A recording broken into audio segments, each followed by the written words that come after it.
They panicked, dude. All three of them. Man, top shelf.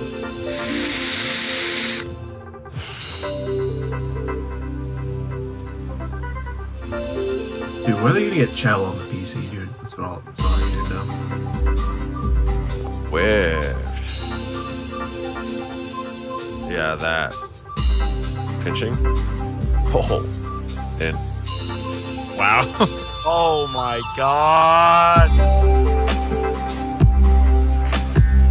Let's go, dude. I'm gonna...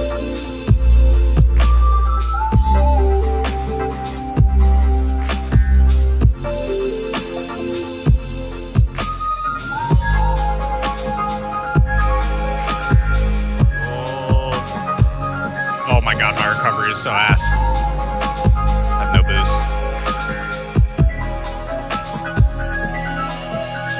Oh man.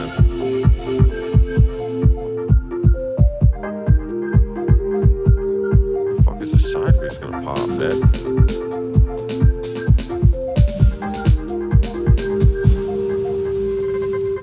Oops.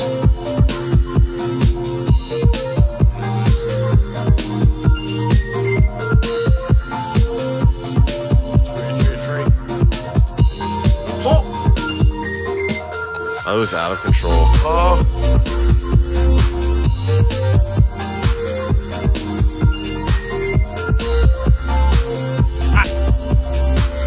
I'm going off the wall. Get it, bud. Get it. No.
Alright. Let's put some shit on to listen to.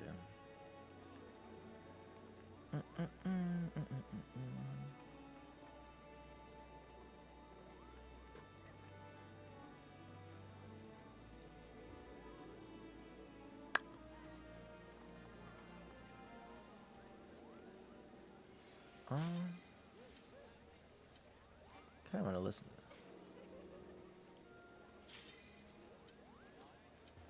this. So what are a couple books on marketing and media that you'd recommend this room read? It's the old one, The Advertising Man. If you, Ogilvy? Yes, it's the old one. Yep. Anything with Kellogg. There's another one called Positioning, which Positioning. is fascinating. Positioning is fascinating.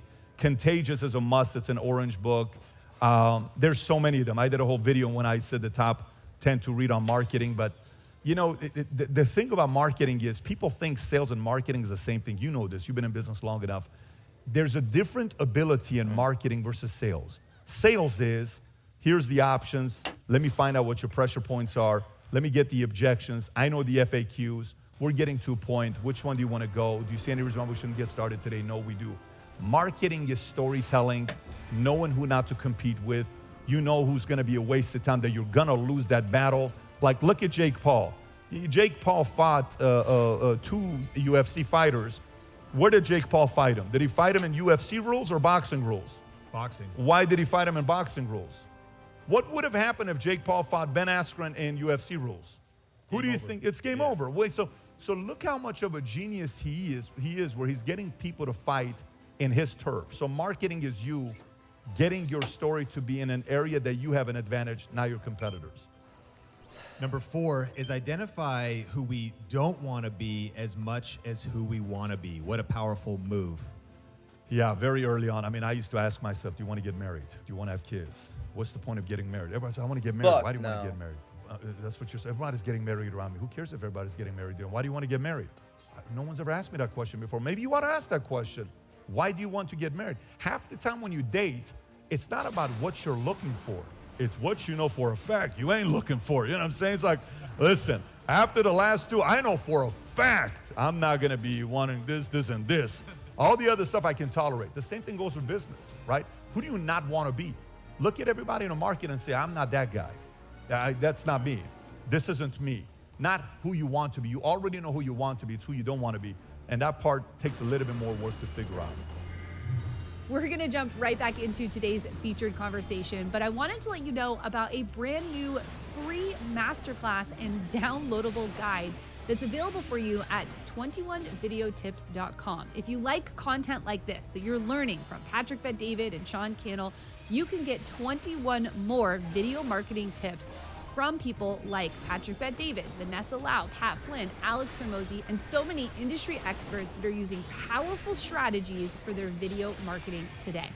You're gonna learn the best kept business secrets inside of this masterclass and free downloadable guide. So head over to 21videotips.com to get instant access for free and learn how you can level up your business and brand from today's top industry experts. Now let's get back into today's featured content. Move number 5, make the channel about the mission rather than my personality. And one of the powerful points in your talk was you're building a business and a personal brand, but you're saying make the channel about the mission. Explain that. Yeah, so, you know, because, again, if you're trying to be an individual brand alone, it's not the mission. It's got to be around you and your personality. That's going to be fine. Bitch. But if it is around building a company around the brand, it's got to be a mission. Because a mission, all of a sudden, what happens the following. Say, for instance, how many of you guys have seen that one channel? It's called Dad, How Do I? Have you seen that channel, Dad, How Do I? Have you guys heard of that channel, Dad, How Do I? Do you guys know how many subscribers he got in his first month? 1 million subscribers in his first month, okay?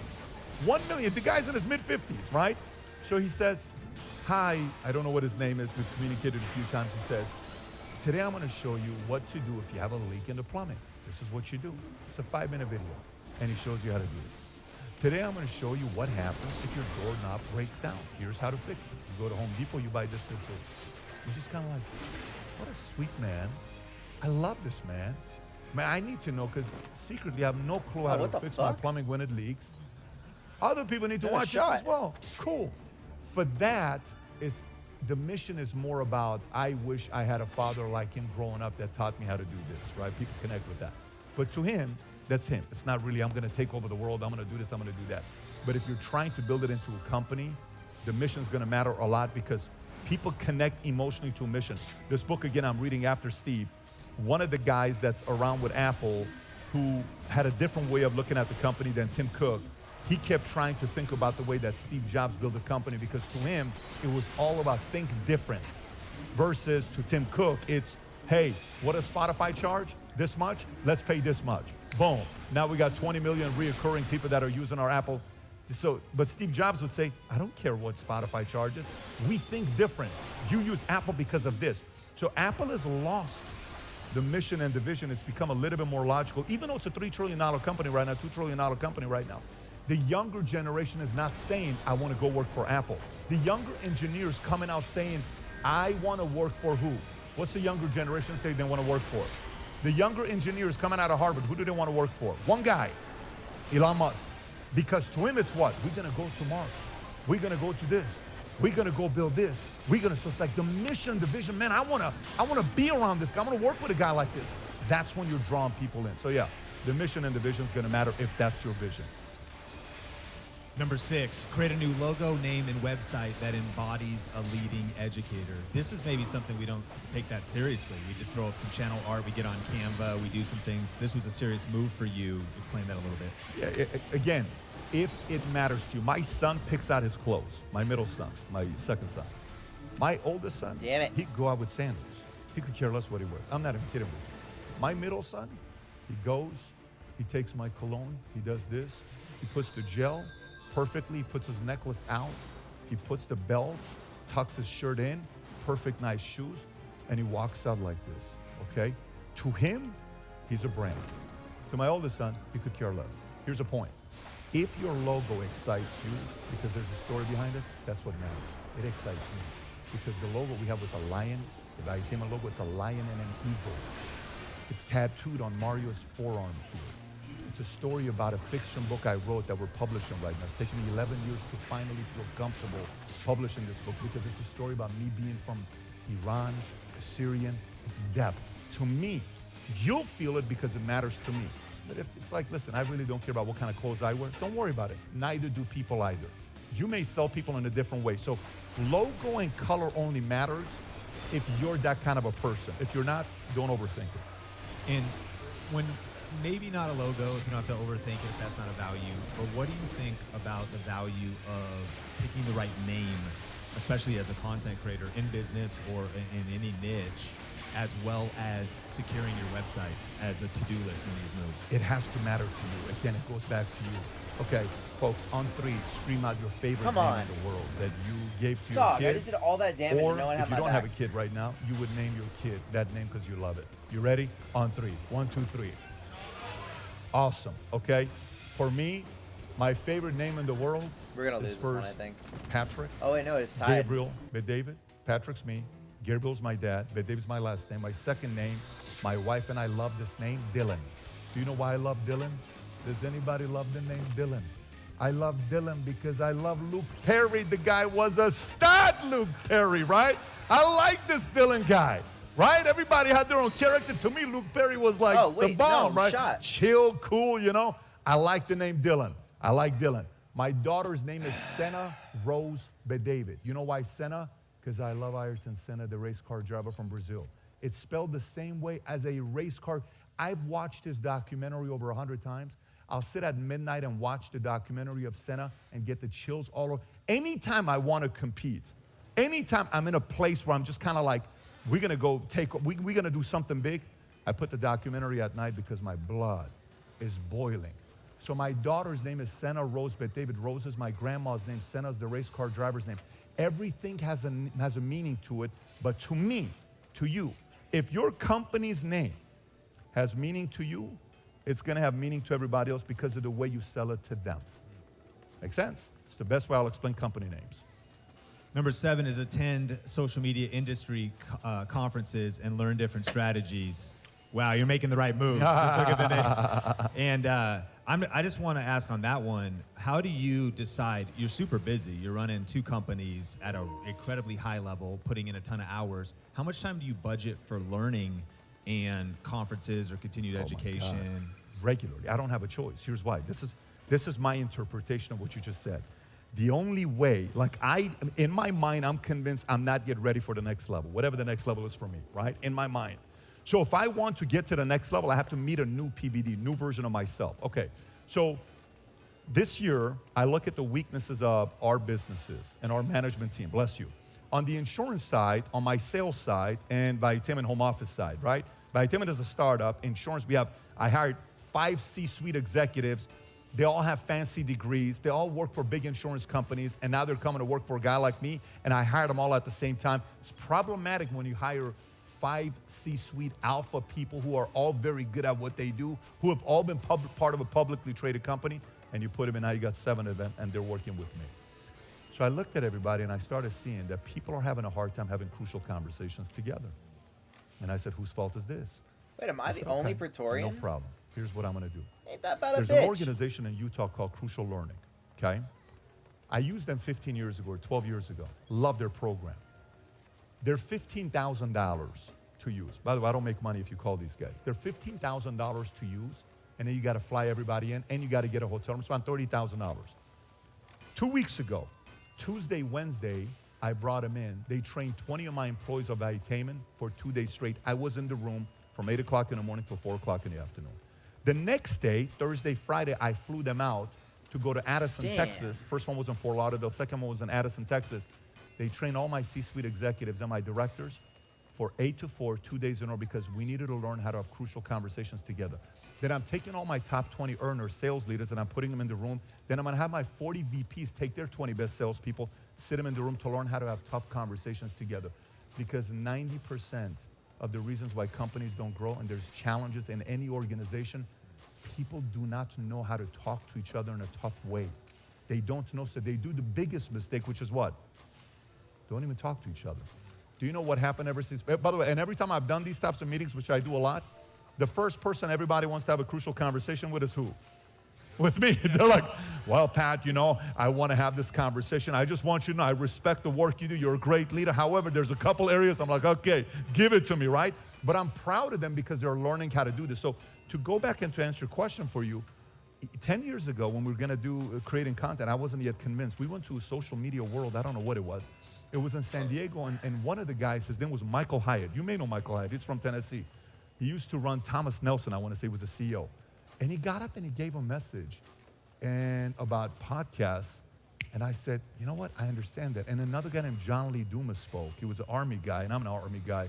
I said, if these guys are doing it, you know what? Let me consider this. So they played the role in my life where maybe other people played the role in your life. So these investments, as you make these investments, everyone's going to have some kind of a shift in you, but hopefully you get the right messaging to lead. But for me, it's ongoing. That's probably never going to stop for the rest of my life. All right, so we're going to do number 8, and because of our time allotment, I need a couple things. Number 1, I need you to message PBD on social media to see if he'll do a part 2 on the podcast. Number 2, we're going to look at this final tip here, and these have been so amazing, though. Number 2, though, is get the book, because you could see, because you're like, wait, you said there's going to be all 15 moves. Then you need to listen to that podcast that we hopefully do together. And then, of course, number 3, though, is seriously get this book. This guy's a pro. Yeah. This guy's a pro. You just put the pressure on me. I got to commit. And I like his style. No hype at all, man. This book is really amazing. Your next 5 moves, and this is page 232, and you're not going to know all the tips. But we will hit number 8 to land the plane on 15 moves. You were so strategic, and just think it through. I'm going to lay out my moves as I'm going to approach my next target, and that's how we're ending our day, right? So I hope you're taking notes and thinking about what are some of your next moves for your business, your brand.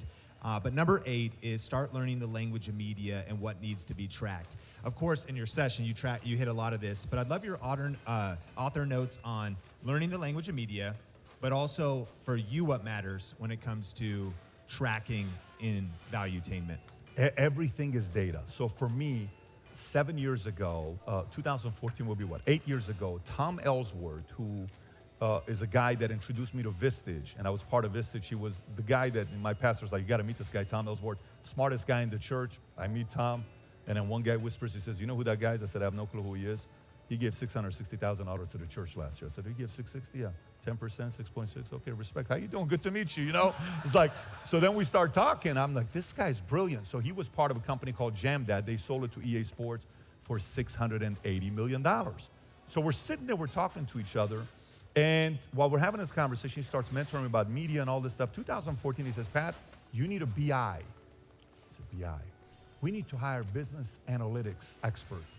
Like, how much are they? 60 grand. Nope, I'm good. Not right now. We can't hire them. Just trust me. You need to hire a business analyst. I said, we can get one. $8 an hour. You understand what I'm saying? It's like, listen, just trust me. It's 60 a year minimum. We have a good one. We'll get him. I said, okay, whatever. We can hire one. He says, but my recommendation, we hire 3.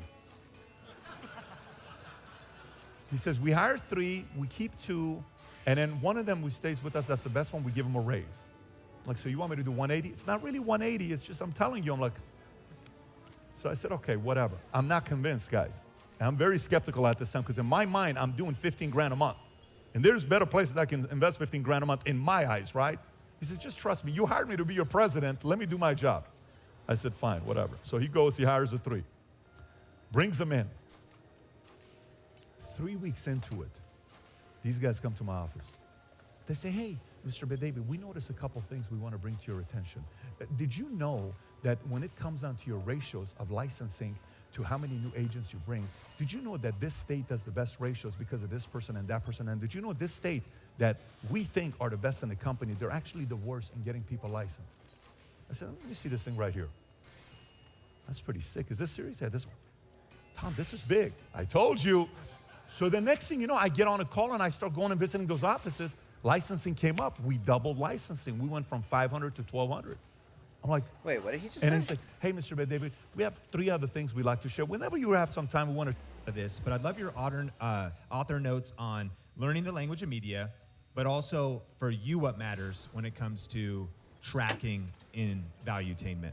Everything is data. So for me, 7 years ago, 2014 will be what? 8 years ago, Tom Ellsworth, who is a guy that introduced me to Vistage, and I was part of Vistage. He was the guy that my pastor's like, you got to meet this guy, Tom Ellsworth, smartest guy in the church. I meet Tom, and then one guy whispers, he says, you know who that guy is? I said, I have no clue who he is.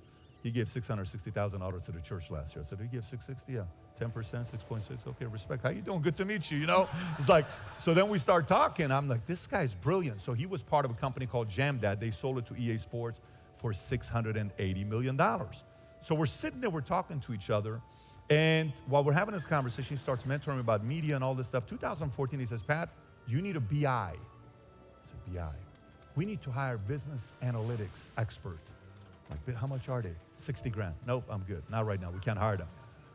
Just trust me. You need to hire a business analyst. I said, we can get one.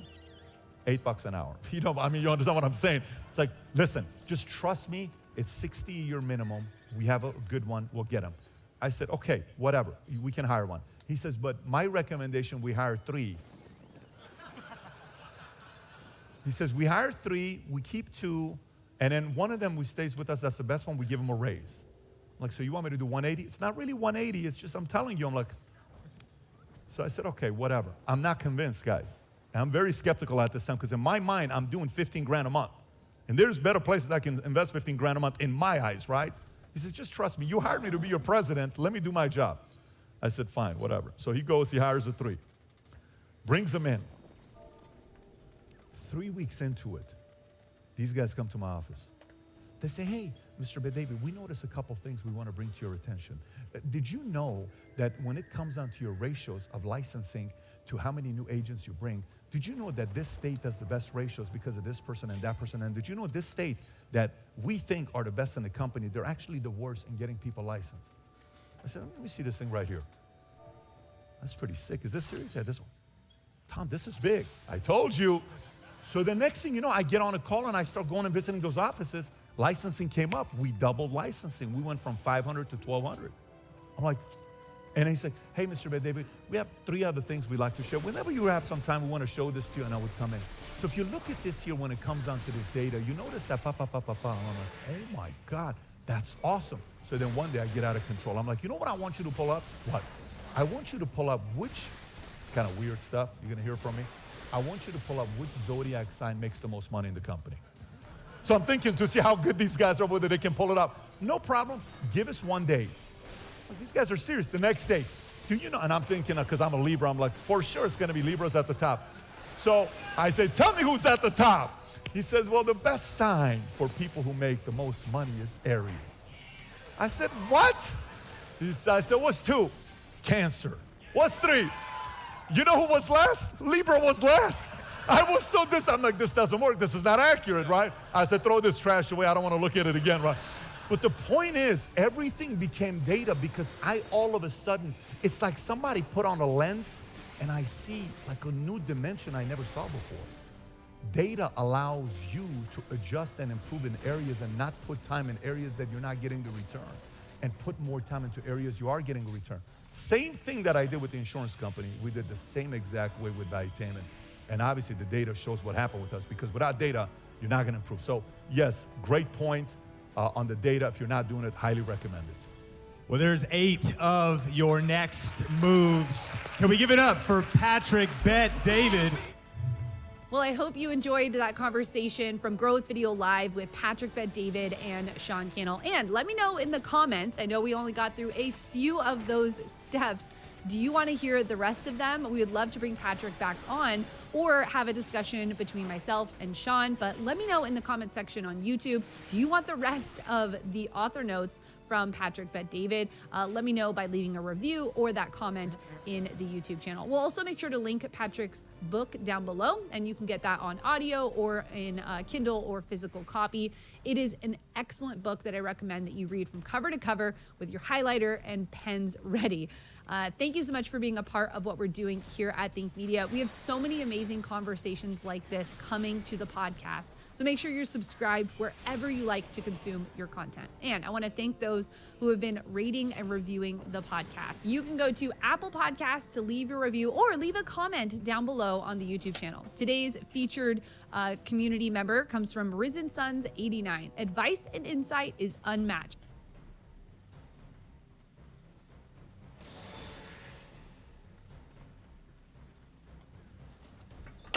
How he made the mindset shift and how he's been able to grow his influence to over 1 million followers in less than 6 months. It was a no-miss episode, so mark that down for your next one. Now today, we're going to be going into more of what he learned from this experiment of going all in as a content creator and not just an entrepreneur.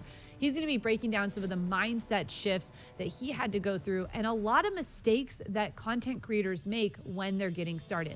I also love that he's talking about how you don't have to be an expert to get started, but giving you the tools to actually press record. So we're going to dive into today's episode with Alex Hormozi. Now, if you don't know who this entrepreneur is, you are in for a treat. I've been so impacted by the work that Alex and his wife Layla Hormozi are doing on the platform of YouTube, but just in general with helping entrepreneurs learn how to actually get their message out there and how to build businesses the right way. Now, Alex Hormozi is a first-generation Iranian-American entrepreneur, investor, philanthropist, and the founder of Acquisition.com, a portfolio company that does about $100 million a year. He's most known in the online space for his expertise in customer acquisition and monetization, getting customers and making money from it through his experience in scaling companies quickly. Alex is one of the fastest growing entrepreneurs on social media right now, with his YouTube channel of over 26 million views, where he's helping entrepreneurs learn how to get more customers. He's also the best-selling authors of one of my favorite books, $100 Million Offer. And if you don't have it, definitely pick that one up. But let's jump into part 2 of our series with Alex Hormozi.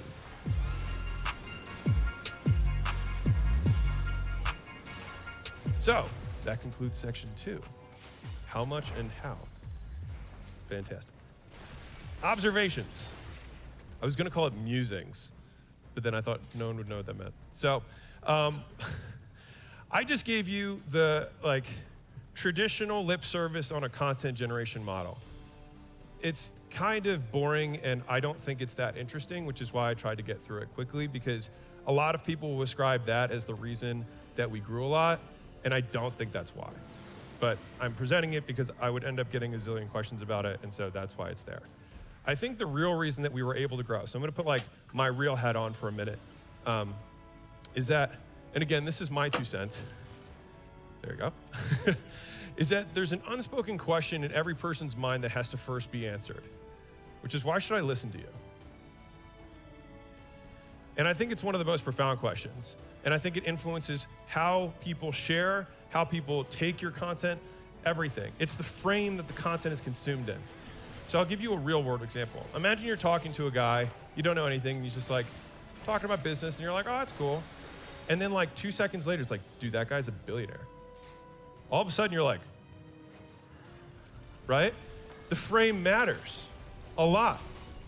Elon Musk makes a tweet that's like, I'm on the toilet, and it gets like 500 million shares, right? This guy's hilarious, right?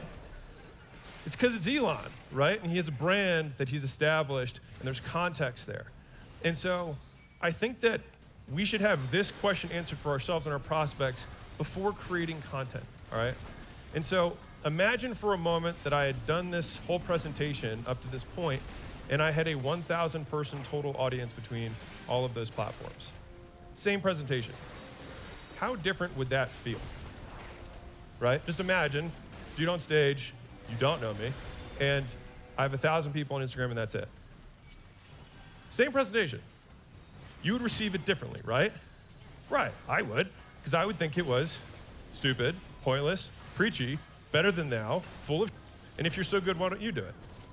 That's what I would think, right?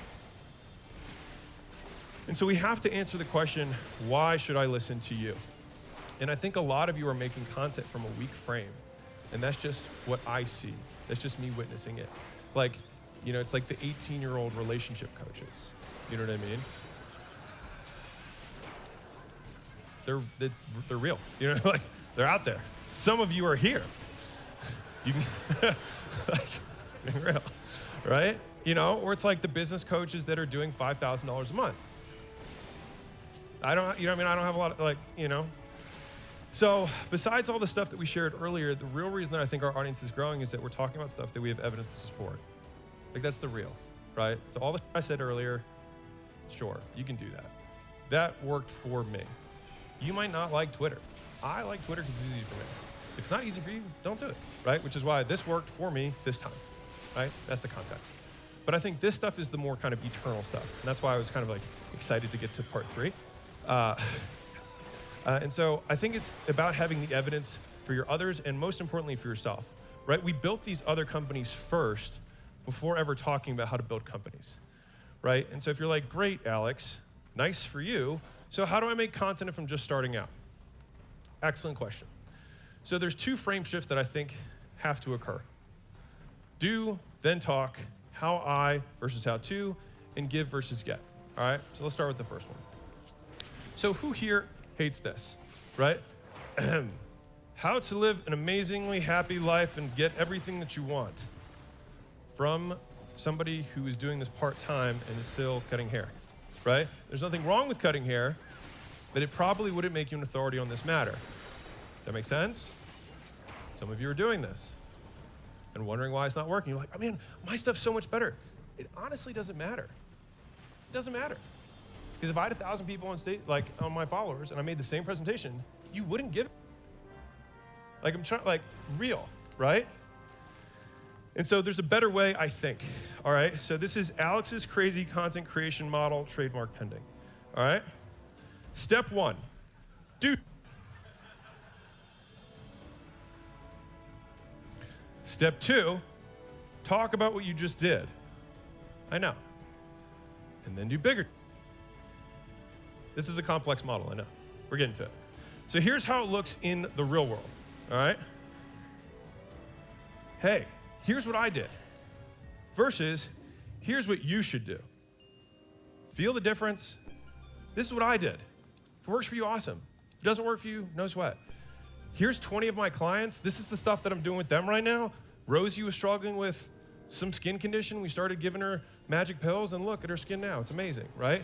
But like, this is what, it might not work for you, but this will work for her. And this will work for him. This will work for my clients, right? Not what you should do. As soon as you point out, people hate you. Because it sounds like you're preaching. It sounds like you have an ego, and I just don't think people like that. And so I think it's also switching from how I'll switch the other way. Switching from how to how I. So how to build a massive social media following to how I built the following that I have. Feel the difference? It's really small, but really big in terms of how people interpret your message. Because it's like, thanks, man. I appreciate it. I think that what happens is when you say it that way, you're like, you're pulling back and saying like, hey, like, I hope this serves you in some way. Like, this is like me opening the kimono. This is stuff that's working right now for me. Whereas the other way, you're at the pulpit commanding, giving demands and commanding people. And I just don't think people like that. I mean, how many people, their entire Instagram feed is people shaking their finger at you, right? It sucks. I hate it, right? And so I think it's really speaking on your truths rather than claiming to know the truth. And I think there's a point I probably make later, but I'll bring it up now, is that everyone is unquestionably an expert on your own life. No one can question that. If I say I had oatmeal for breakfast this morning, I am untouchable. I mean, oatmeal's kind of lame, but from a factual type, like, no one can challenge me on that. Like, this is what I eat every day. No one's gonna be like, you, Alex, harming the planet. Right? They're not gonna say that because, like, that's real, that's true, no one can touch that, right? But as soon as I say you should have oatmeal for breakfast, right? It's this big of a difference, but it makes all the impact in the world in terms of how people receive the message. So question, who here makes the content because they want to become famous and feel good about themselves? Ooh. Or who here is making stuff because they want it to be received and help the audience, right? And so the thing is you have to feed them and not you. And I think if you can make that shift, I think, in my opinion, it will be more effective. And so if you look at the biggest influencers in the business space, because this is the space that I'm kind of in, you look at these guys, I mean, shoot, half these guys are talking here. So congrats to the event, it's awesome. Very honored to be on stage with them. So that's the ACCCM at work, the Alex Crazy Content Creation Method at work, by the way. Dude, talk about the you did. Which one of these guys made money from their social media following? Made the money they have from the social media following. Right. And so how many of these people needed the followers? None. Right? People are like, I want to be the next this. It's like, if you want to be the next that, then you got to walk that walk. Right? And so you probably won't be respected as an authority on business until you've achieved mega success. The same reason you look at your competitors like, that guy sucks. It's like they're looking at you. Right? And it's because, why should I listen to you? And so here's the good news, because you're like, well, Alex, what do I talk about? Here's the good news. You can become a niche-specific authority. So rather than going like, here's how to live an amazing life, right? That's like, you've got to be Jesus. Jesus can do that. You can't do that. Jesus can do that, right? So you got to go from here to like, I'm really good at helping people build ATM businesses. I'm really good at how people flip houses in Phoenix, right? Because in that little ocean, that little pond, you can be king. Because you got to compete against 20 guys, and you got to walk the talk, right? You got to do what you're doing, and you talk about what you're doing. That's it, but you can win in that little pond. And I'll show you how to scale from there in a second. But you can do that, all right? And so this is me when I started. So I had a couple powerlifting records, and I liked working out, right? And so, thank you. And so the stuff that I did then was about what I was doing then. And so you can't read it, but it says how to get rid of stubborn fat on your arms and stomach. That's the content I was making then. And who was it relevant for? Just the members at my gym. But that was my way of adding value, and I already had rapport with them. So they're like, if I'm gonna learn about this identical topic from 100 different people, I'd just rather learn about it from you because I like you. And I had values-based rapport, not expertise. Like I had general expertise because I looked the way I looked, but beyond that, I didn't have a PhD. It's not like I did a ton of research. I read the same articles and just tried to make it entertaining. That was it. And I didn't become mega famous for that. But this made me money. This made me enough money to, grow the company that I had at the time. And so from there, I leveraged that to grow my first gym and then the gyms after that, right? And then from there, once the gyms grew, I started making content about how to grow gyms. Why?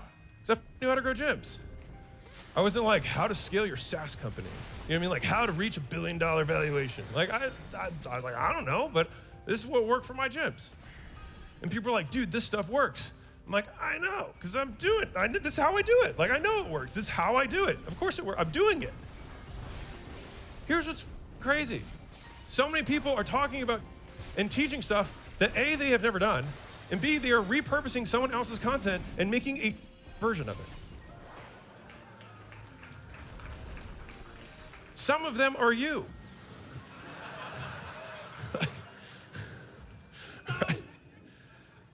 And that's the thing is like when you start talking the theoretical and trying to teach something, it's how to rather than how I, right? So if you do the thing, then you just talk about what you just did. Now, later on, I think it's the capture don't create, document don't create concept, but I understand that takes resources. Like it takes money to get people around you to, document your life and all that kind of stuff. Like that's expensive. But I think just even doing recaps of like, this is the stuff that's working right now for us in this context. People are like, thanks. You didn't have to do that. Thanks for sharing that stuff that's working for you. Rather than how to. And no, if you do it that way, you will not gain a mega following at first. But you will accomplish, which will set you on the path for you to be broader later. So the Gym Secrets podcast became the game. And I published from the Gym Launch Secrets book, which is how to build a profitable gym, to the $100 million offers book. And the difference in scale was pretty tremendous. That's my Gym Launch Secrets book, but I still think it's a phenomenal book, by the way. To that book. And that book's done that in less than a year, and that other book's been out like 4 years. And so it's not bad, it's just sequence. People try and go out of sequence. They try and say like, why am I not Tom Bilyeu? Why can't, I'm doing everything Tom Bilyeu's doing, except for building Quest. Oops. Like, that's why what he says is relevant, right? Like, you know what I mean? Because the thing is like, we want everybody here, most people seek truth. Would you say if you're like, raise your hand if you seek truth? Okay.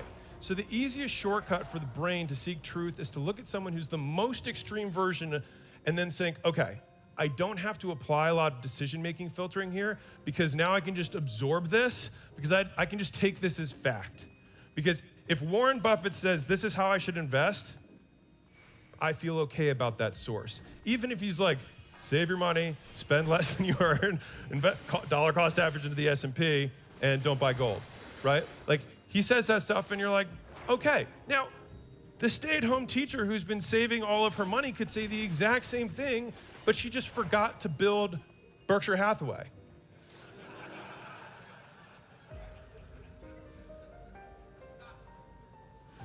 And so the thing is that, and I'm actually very against the whole confidence mantra of like people being like, you gotta believe in yourself, you gotta, you have to do things so that you have evidence that you can support why you are good.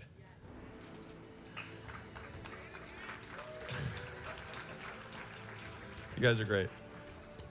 And this is like my favorite line from The Matrix. It's, I think, in the second or third, I can't remember which one it is. But Morpheus is up there and he's like, I feel truthfully unafraid, not because of the path that lies before me, but because of the path that lies behind me.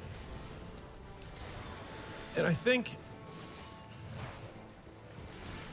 it gives a lot of spiritual strength that, because I got asked on an interview, they're like, how are you so certain? I was like, you talk about these things like with so much certainty. I was like, well, that's just how I've done it. Like, and it's that depth of experience and knowledge that like no one can question that we built those things. That's truth. Those are the real numbers. And so as long as you're not fudging your numbers, right? And you just say like, this is what it is, then of course you're certain, right? Because I think confidence is self-delusion. It's trying to make up for what you don't have evidence for. And I think it's a much easier practice to stop pretending and start doing the stuff that you should be certain about. And then you don't have to have bravado. You can get up, like, you can walk on stage and people are like, that guy built the biggest King and Water empire out there. Nobody calls in the front. And he built that. He doesn't have to have confidence for people to listen to him. They will want to listen to everything that he says if that is what they want to do. Because they'll just go to the person that's done the thing that they want to do so that they don't have to apply a lot of effort in thinking, and they can just say, I'll do everything this person says, right? Most people cannot separate information from source. So what we do is we just seek out good sources. I think wisdom is built through being able to take from separating information from source. A fool can give you a very wise piece of wisdom or information or a lesson, but it's much harder to do that. And so the shorthand for most of us is just go to somebody who's an absolute authority in this thing that has unquestionably a reason that I should listen to them, and then just listen to them. The downfall of that is that you start taking stock advice from your hairdresser. I'm not bashing hairdressers right now, that's just top of mind, all right? And so you're like, I trust you. What else you got? And then they start talking about things that are not their expertise, and then that's when you get in trouble. And so to the same degree, if you probably have an audience that starts asking you questions, right? Anybody have an audience that asks them questions? Raise your hand. Okay.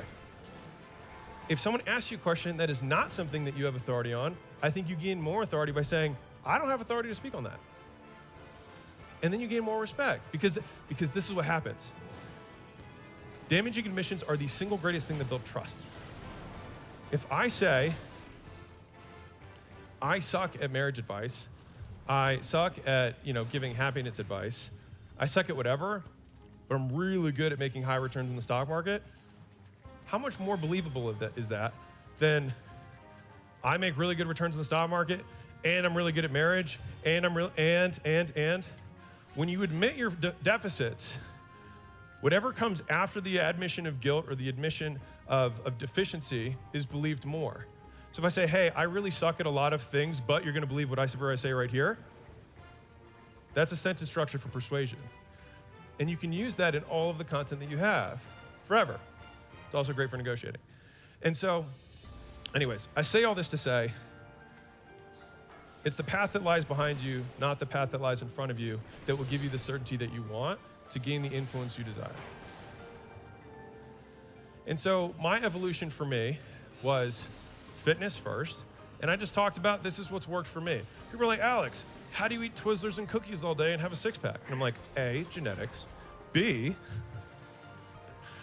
I live at a gym. And C, I eat this way, right? And people were like, oh, so I can have cookies too and have a six-pack. And I was like, yes. And that was relevant for me. Some people are like super vegan superstars. Awesome. And they're gonna talk about what's relevant for them. And the people who follow will be like, I vibe with that. Cool, right?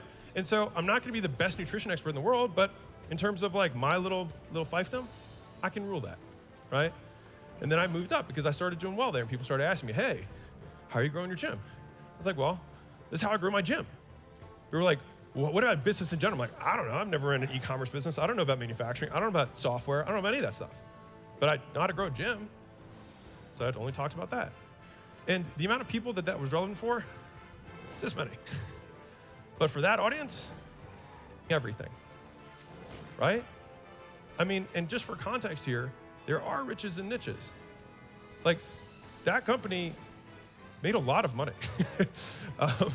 Just saying, like, it made a lot of money and it didn't make me famous at all. And so again, the question is, do you want to be rich? Do you want to be famous? Are you trying to serve you? Are you trying to serve the audience, right?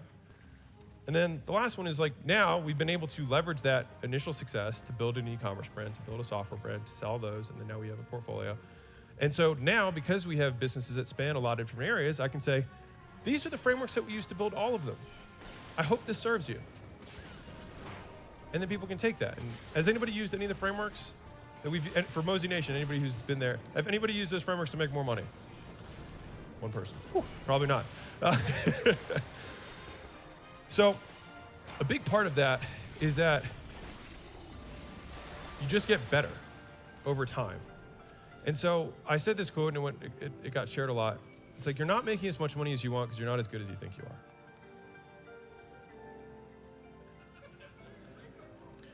I'm just being real. Like, I don't know, I could have done like here's my 17,000 content model, you know what I mean? But like the real is that you're probably not that good yet, comma, and that's okay. Like the only person beating you up is you, right?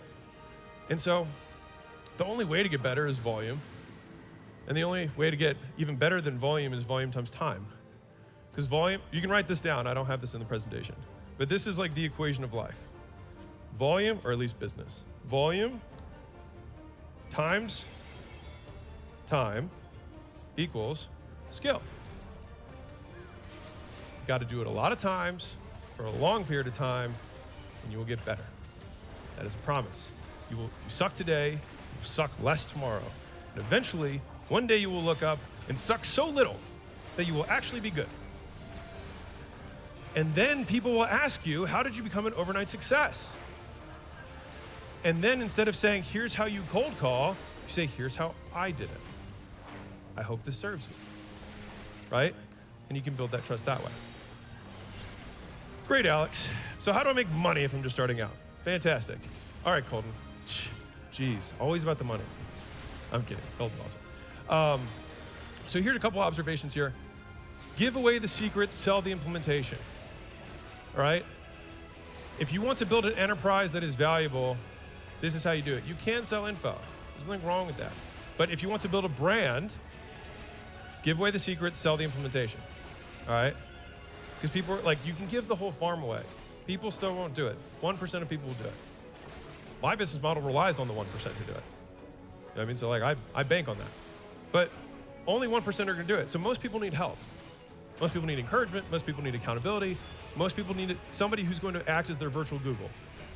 They don't want to type it in. It's true, right? And so one of the side notes that I have here is that if you're not afraid of what you're giving away, that you're giving away too much, you're not giving away enough. And so every time I've written a book or I've made like a presentation that ends up going live, I always think to myself like, oh God, I'm sharing everything. What will they do? They won't need me anymore because I give them this information. They'll just keep living their lives and I will become obscure and nothing and I will die, right? That is what it feels like. I mean, you catastrophize. But that's real, right? It's the opposite though, right? And there's so many things I feel like that I've at least realized for me is a lot of things are the opposite of what you expect. It's like you only gain your life by giving it, right? Like you only get trust from others by trusting first. You only get value back by giving value first. And so if you're afraid of giving away all the secrets that you have, I promise you, if you make content that does not contain the secrets, 99% of people who are the people who are never gonna pay you anyways, 99% of people will just think you suck because you give nothing. So you just make fluff because you're so afraid of giving good stuff away. The thing that most people consume is they consume one video and they make a judgment and say, I will never consume a video from this person again. What a waste of time. And so like my big fear with every piece of content is I would rather make fewer pieces of content because I'm so afraid of somebody taking 20 minutes to consume something after watching a bunch of my stuff, watching that one and not actively deciding to stop watching, but just don't get enough for the time that they're like, I'll just watch something else. They don't say like, they just pivot a little bit and slowly you fade away. And so I was doing rather PvP have quality shit over quantity, but quality quantity beats just. I was doing PvP shit earlier, but I'm trying to knock out a couple things. What have you been up to, man? How have you been? I was like online for a little bit, I think yesterday, and I saw you online.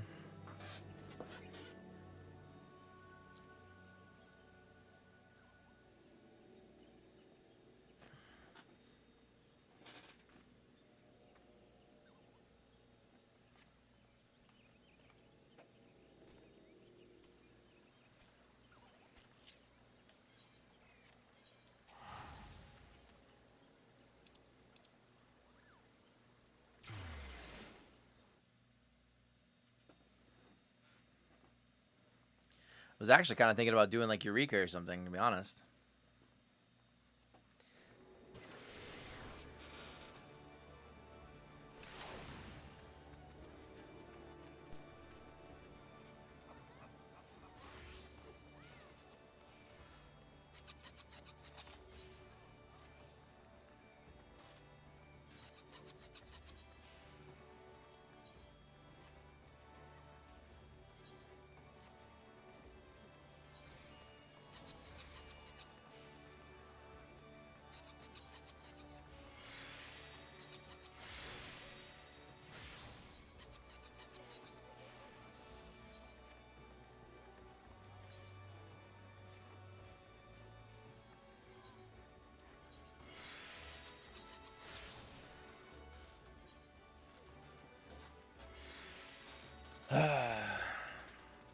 might go grab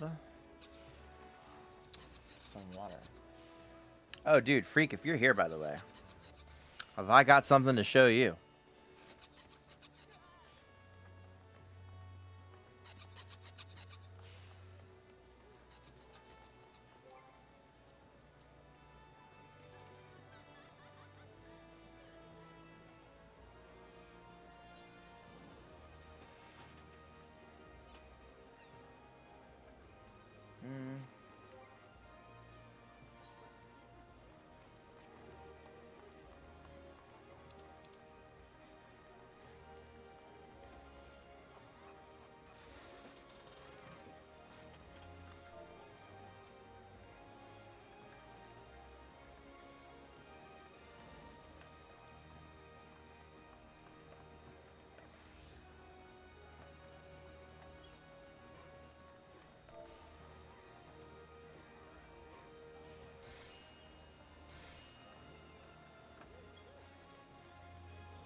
What are you doing?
Oh, what the fuck?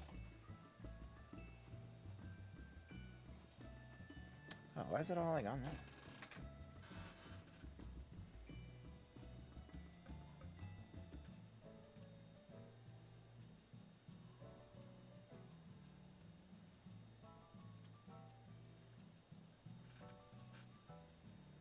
That's weird. Fucking tablet shut off.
Oh, crap.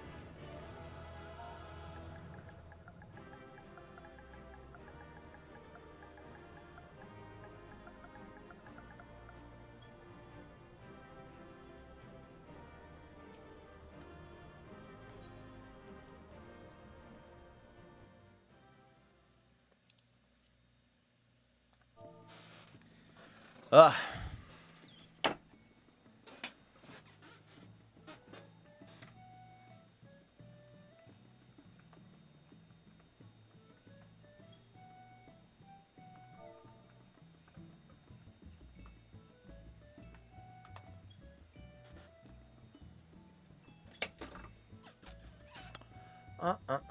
Alright, well.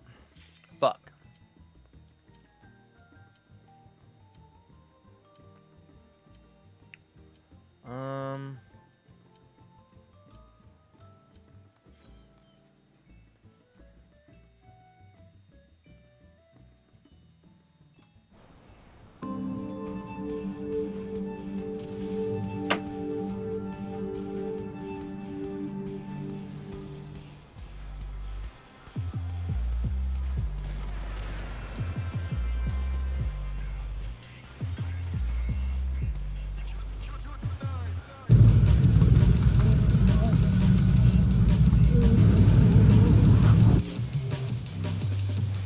They like the gristle. Hey. This is gonna be my new crib. That's all.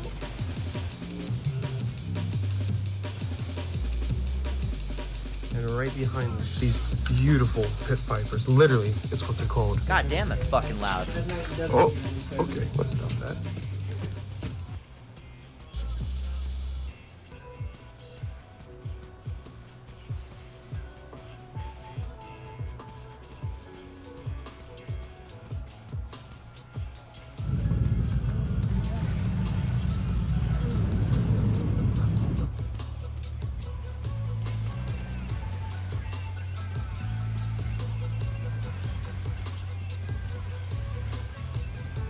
We're getting some food right now, and we just ordered pork neck, but also frog. For those of you guys who know me, you know I love frog legs. Here, they have a smaller species, so you can actually just eat the whole thing. It's pretty spicy. Hey, how else are they gonna eat anything off that thing? There's nothing else. Yeah, I guess there's no reason to try to pick off the bones. You just gotta eat the bones too. Yeah, there's bone right there. Ooh, they like the gristle.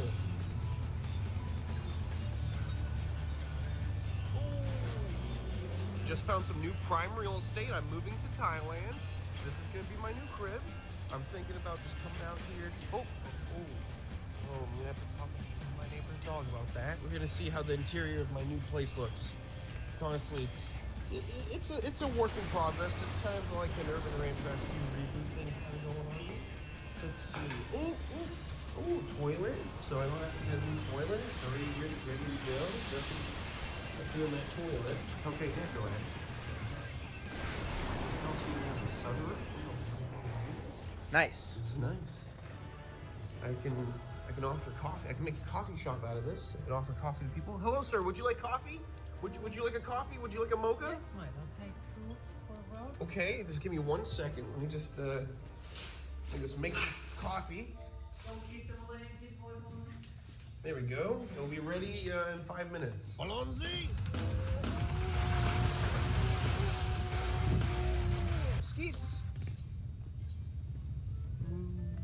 Chris and I are cruising around right now trying to find spitting cobras and monocled cobras. Hopefully get a cobra. I've never found one in the wild, but the key is to get them to come out with a call. Snake jazz. Come on, Chris. Oh! Wild retic. That is so cool. Look at that. What number? Beautiful wild retic. Oh, he's got a big tick on him too. Wild retic with a tick. Let me just help him out. Get these ticks off. Oh, nice and easy. He's real gentle. Let's just get that big tick off. Look at that. Big, gnarly tick been sucking on his blood. Get that right off of him. He's got another one right here. Boom. Ooh, a little bit of a blemish, but you'll be good. Look at this big. Ooh, look at that. Nasty ticks all over the place. Look how beautiful this retic is. It's okay. Relax. Relax. Whoa, relax. Nice and easy, dude. Nice and easy. It's okay. It's okay. Ooh, relax. Oh, what a beautiful reticulated python. The world's longest snake found all over the place out here in the wilds of Thailand. And he's just so cranky. Relax. I just helped you out. Let me show you. No worries, I did. Oh. Nice and easy. Ooh, he's not happy. He's a cranky retic. Nice and easy. Don't go for the bite. Nice and easy, buddy. Look how beautiful this reticulated python is. Different areas, you get different colors, and this guy's just got so much gold on him. Look how much gold there is. Isn't that cool? Look, he's just squeezing my hand. He's just getting a good grip. He's not trying to constrict me and kill me, even though that these guys once a year end up eating a person out in the wild, but that's just because they get so big and they have such a wide range throughout Southeast Asia. And also some of the people aren't that tall out here, so they make an easier meal. Look at this, we got a bike coming over, so let's get this retic out of the road and let's see what else we can find tonight. That is so cool. And he's being good. He's not biting now. That is awesome. Oh, hello, sir. How are you? Can I hold you? Ooh, shoot. What's going on, little dude? You looking for some bugs? Huh? Beautiful. Okay. Whoa, look how big this centipede is, guys. Holy smokes, look at that. I don't think I want to pick this guy up. How's the bite on this guy, Chris?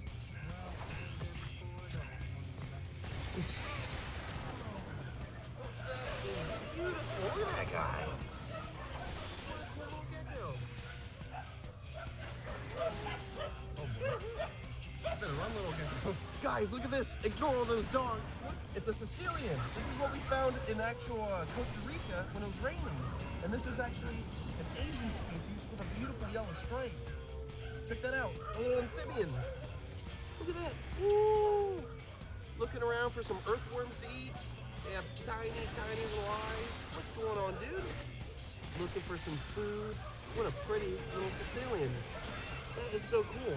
Asia has so much to offer, so much biodiversity, so many different types of dogs. Let's let this guy go before the dogs snack on him. Get away where you can.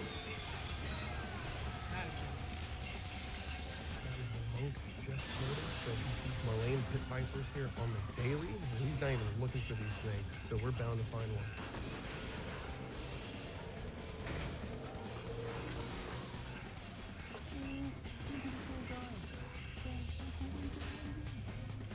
So cool, look at me. I've never seen wild gliding geckos before. Some flying snakes, we got Draco lizards, and we got flying geckos, and they all use their ability to flatten out their ribs. They use their loose skin on the sides to jump off trees, avoid predators, and go onto the next tree. That is so cool. Look at this. Look at these little flappy flaps out to the side. Look at that. That is so cool. He just flies in so fast, jumps. Beautiful flat tail. That tail's insane. Those jagged pieces of skin at the side, real soft. And of course, those beautiful little feet. Look at that. How cool is that? Look at that. Oh, buddy. Well, good luck hunting. Let's go see if we can find some whiteheads.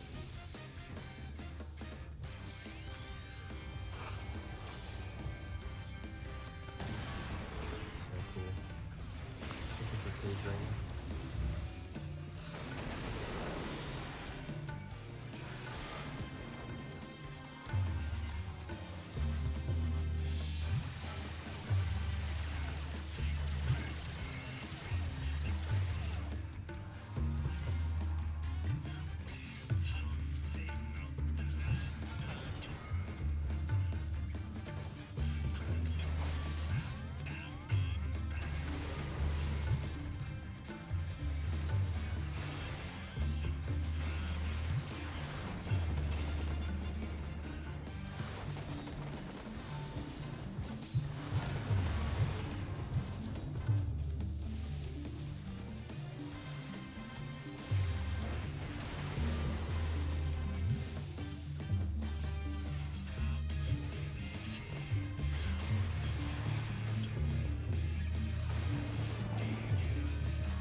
There's a whole lot of stairs.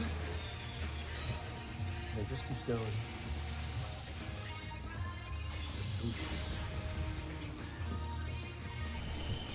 So the stairs continue. There's a little break point right here. Areas to pray. Relax.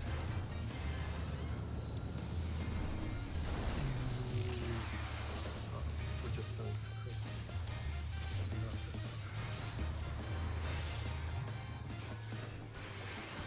How can you not fall in love with Thailand? Hopefully we can find a cave racer or something. That's what we're looking for. Just back up with Chris and he got himself a beautiful lizard. What species? Acanthosaura crucificator. His horns. Oh. What a find. Guys, look how beautiful this spot is. We've got the gorgeous statue right here, a place of prayer, and right behind this, Chris just spotted these beautiful pit vipers. Literally, it's what they're called. Look at that, beautiful pit viper. A young one right here is hanging out, waiting for some food to go by. And then a bigger, what looks to be maybe a female, hanging out right there. looking good. Aren't these snakes gorgeous? It's a Trimenosaurus species, so one of the many green tree pit vipers that are out here in Asia. And they're just so beautiful. I mean, look at that snake. This is why I come to Thailand. There's so much diversity here, so much beauty.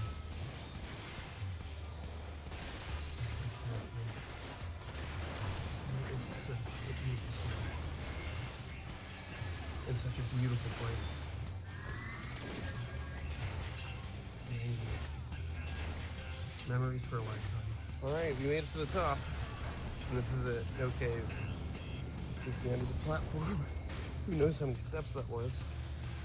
Wow. Alright, on to the next spot.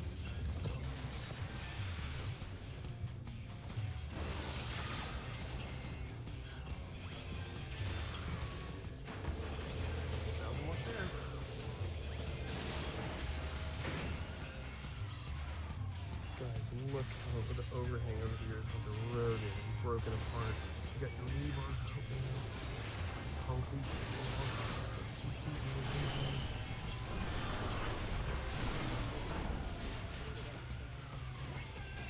Where's the dude? Oh.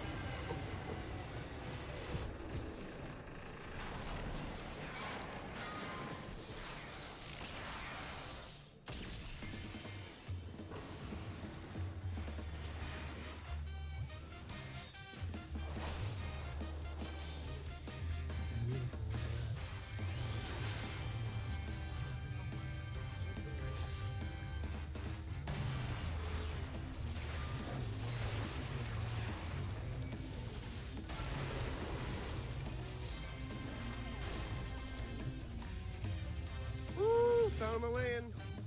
Yeah, right here.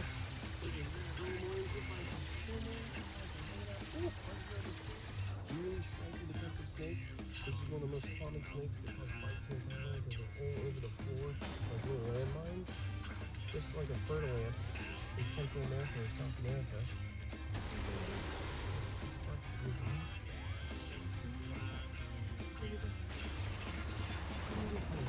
Snake. You can see this animal's right here. Ooh, look at that. Super defensive snake. And then you can keep on a little bit more. You have a nasty bite, so I don't want to push it with this guy. I want to show you how beautiful this snake is.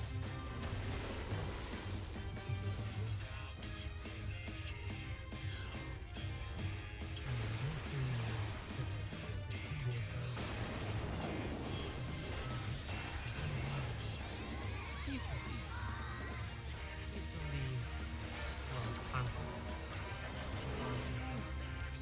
Worst is just dad not getting bombed. It makes you pain.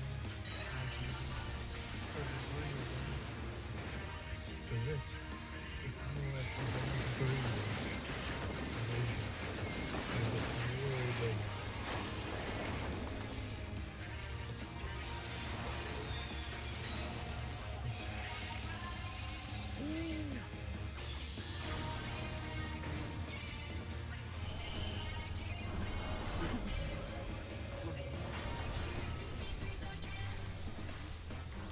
Oh, it's on your bum. It's on my bum. Nice. That's how you know I got the bums. Because the tarantula wants some. This is what your followers always wanted to see. Is it still on my bum? Yep.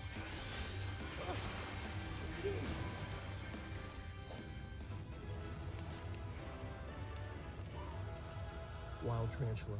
How cool is that? Wild. Alright, let's you go, buddy. There you go, buddy. Ooh, not there. That's only for my girl.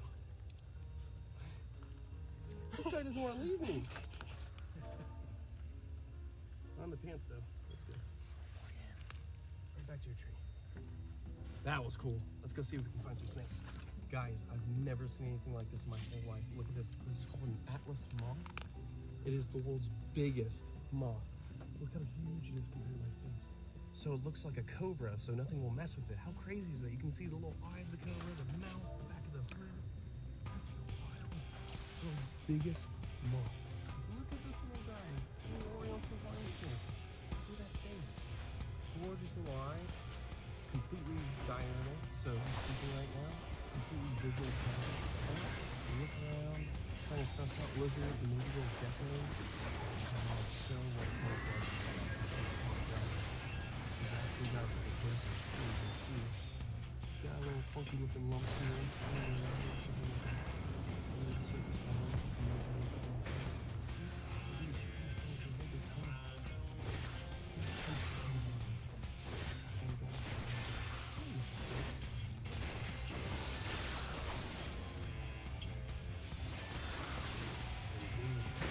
Guys, look at this gnarly tree out here. I'm gonna plant some of this one. Ooh, look at this, guys. We found ourselves a beautiful female white lipped python. And now looking for a few. We turn them low next to the side of the tree, waiting for things to move up right beneath her and grab them. That's what they typically do. They come down low at night for food. And she's dramatically different from a male. You've seen the males, they have a beautiful white lip, their lines down their body, and the females just have the thing is white. For the last day. Makes such something sense. I do want to handle her, but she's hunting looking for a meal. We've seen a lot of these on the trip. So let's see what else we can find.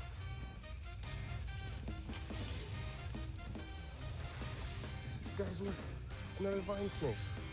Also known as a little whip snake. Look him glide. That's so cool. Super pretty cool. Guys, look how wild this is, these termites.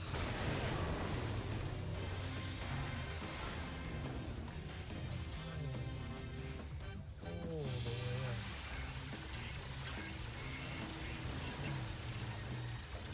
Let's keep going.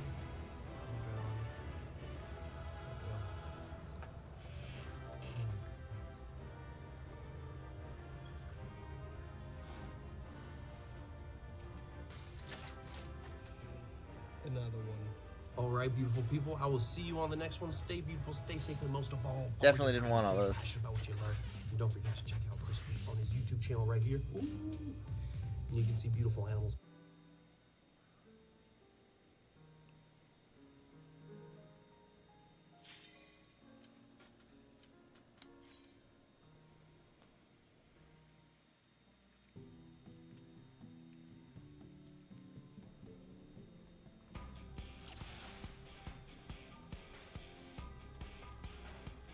Welcome to the No Limit, No Budget shopping spree. Today we're going to be going to Walmart and Target, and the boxes that you see purchased today I'll be donating to Children's Hospital later on in this video. But don't worry, we're also going to be doing an opening, and don't worry, I got something for y'all, of course, as always. We're at Walmart, the first place that we're checking out today. See one of the new Infernape V boxes, which I haven't opened up. Some Pokemon Go boxes right over here. I'm assuming.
Well, it's been almost a year since I've gone over a specific animator that is quite literally a superstar in this modern era of Dragon Ball, and that of course is Yuya Takahashi. This month also marks the 3-year anniversary of the blockbuster hit Dragon Ball Super Broly. So it's as good a time as any to flick back a bit to 2019 and break down his work. Now, Takahashi contributed a significant amount of animation in this film, but we'll be focusing on a particular scene you've probably seen posted everywhere, and that is the kickoff to this fight with Broly. But now let's get into it. So Paragus sends Broly off into action. Broly then powers up and shoots right at Vegeta. Now, right off the bat, animation-wise, although it's really small, I appreciate that Takahashi animates Paragus' face on the zoom in. He could have just held the key pose, but with this addition, it adds just that bit more expression behind the animation. There's also some nice foreshortening with the arm. You could argue that even still that the hand is still a little too large, but it seems the exaggeration is intentional, quite a snappy movement in motion. Thereafter, there's some great smears. This is a technique to add a feeling of quick motion behind an action, and is something we'll definitely see more of throughout the scene. The next cut then begins with an extreme close-up on Broly before it pans out. Broly's rage is communicated perfectly. Even with just the eyes alone on the close-up, they say so much thanks to the angle and the exaggeration behind them. The way in which he also swings his head side to side with the camera, tilting along with it as well, all comes together in illustrating a sort of monstrous and out-of-control appearance to this character. Definitely a trait he seems to have picked up off another big name, Naotoshi Shida. The storyboard as well, with the low angle shot and the foreshortening, played their part in giving an imposing feeling to this character. And with Takahashi's deliberate move to break away from the more simpler look found in the character sheets, he manages to conjure a blend between nostalgia and drama, with this deliberate shift in style creating a distinctive change in tone compared to the more earlier light-hearted scenes of the film, an effect that the character designer for this film, Naohiro Shintani, very much intended and approved. Shintani was also well aware of the wow factor that Takahashi's work had garnered in the past, making him on paper the perfect pick to handle this scene, and Takahashi certainly follows through on that. But back to the animation front, as Broly launches past, there was a nice extra detail to have the soldiers knocked backwards from the aftershock of his aura. Right after, there's another dramatic close-up with those thin, squinted eyes, a trait you can see again in the work of veteran Dragon Ball animators like Naotoshi Shida and Tadayoshi Yamamura especially. Other stylistic traits like the wide pupils, most likely inspired by Keisuke Masanaga's work, are also on full display. In the next cut, Takahashi's camera work comes into play, zooming in and out as it tracks Broly. With the major shifts in the camera angles, Takahashi holds in on each one. This gives time for the audience to understand what's happening. The first two move by relatively quick to illustrate speed, with the next two being held on the longest to add more anticipation for the build-up into the punch, which does feel solid. You can see this throughout a lot of his work with holds, then quick motion, giving an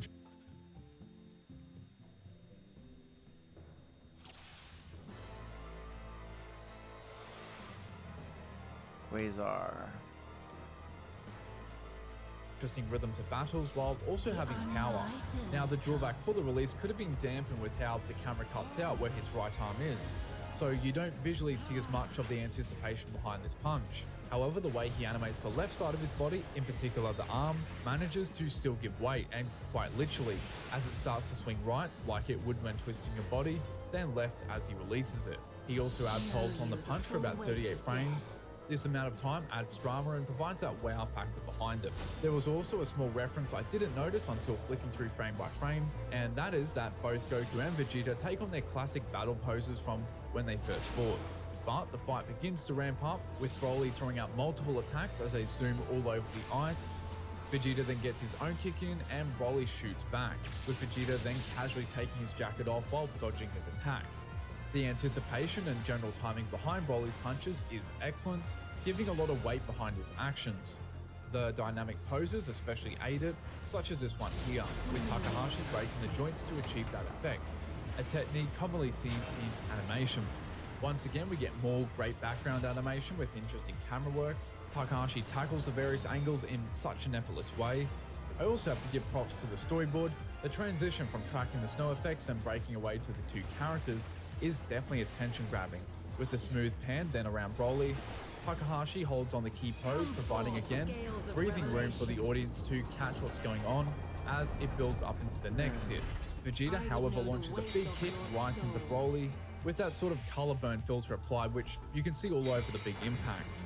The kick feels snappy but also effortless through the contrast of build-up between the two characters' actions, with Broly's being rather long and Vegeta's being rather short. Vegeta's relaxed body language also aids in giving that feel. The power from the kick is displayed also very well with Broly, with the rapid speed in which he's knocked back, executed through quite wide spacing and being animated on ones, so one you drawing every frame. As Takahashi holds in on Broly, the camera slowly tilts to the left, lining directly up with the character, giving a more dramatic shot, with the character launching directly at the viewer. Also, the way in which the ice shards are pulled back but then pushed forward to illustrate the push of his aura was a nice touch. The abrupt camera shake as he powers up, and throughout the next cut, with the multiple punches launched at Vegeta, as well as the lightning speed to his actions, illustrated through the timing and spacing, gives a monstrous feeling behind them. There's additionally more great character art of Vegeta, which this scene in general is filled with.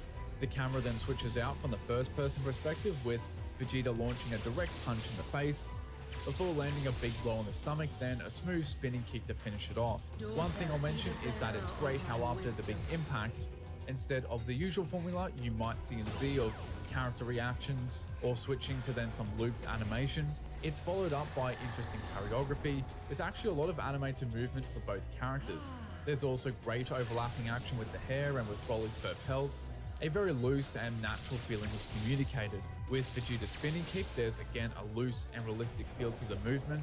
Takahashi uses smears for the lower legs and feet, then puts a hold on Vegeta's right leg, with the left sweeping underneath. The right foot meanwhile is drifting back as he stretches out his left leg. He then blurs out the left, and then the right, as well as it picks up speed. His knee is then put on the ground as he completely rotates his body with a solid kick. The directional energy behind the motion is strong and with a great arc, providing a swift motion to this attack. To finish it off, he then leaps up. Love the exaggerated pose here. Then with the hit, the camera makes a dramatic shift, placing them half outside the frame, adding to the power behind it. Vegeta then launches off after him, speeding over the ice with a couple of hits chucked in before they come back into focus. And after more hits are exchanged, they slowly drift upwards into the air with the scene ending there. Now the background animation over the ice looks incredibly smooth. The long shot as well really sells the scale of the battle. And again, more excellent camera work and snappy hits. However, Broly's launch up to Vegeta is especially dramatic and forceful. This is executed in part through several incredible drawings here with very exaggerated shapes, also having a lot of rhythm to them. Additionally, the impact frames and the multiple pieces of detailed aura effects further achieve this result. Takahashi then begins to add more longer holds with sort of a slow motion effect on hits, with more dramatic close-ups on Vegeta, with his expressions looking more serious than before, which displays to the audience a rise in the intensity as this battle is gradually beginning to heat up. And some other minor notes before wrapping up is that I love seeing all the inky smears as Vegeta knocks back Broly's arm, and I noticed earlier that when Broly misses Vegeta, Takahashi illustrates several strands of hair coming off. Again, a really nice touch. But with that though, brings us to the end. So in summary, Shintani's faith in Takahashi was not misplaced. The storyboard for this section by Masato Mitsuka, much like his prior work on the series, delivers a grand sense of scale and, like many scenes in this film, was quite ambitious. And Takahashi certainly executes it in a compelling way. Camera angles and general motion of characters was dynamic, the hits themselves felt very weighty, and the drawings were amazing. All in all, this easily is some of Takahashi's best work on Dragon Ball. We'd love to one day see the Gengar for it, but with that, thank you for watching, hope you enjoyed it, and I'll see you later.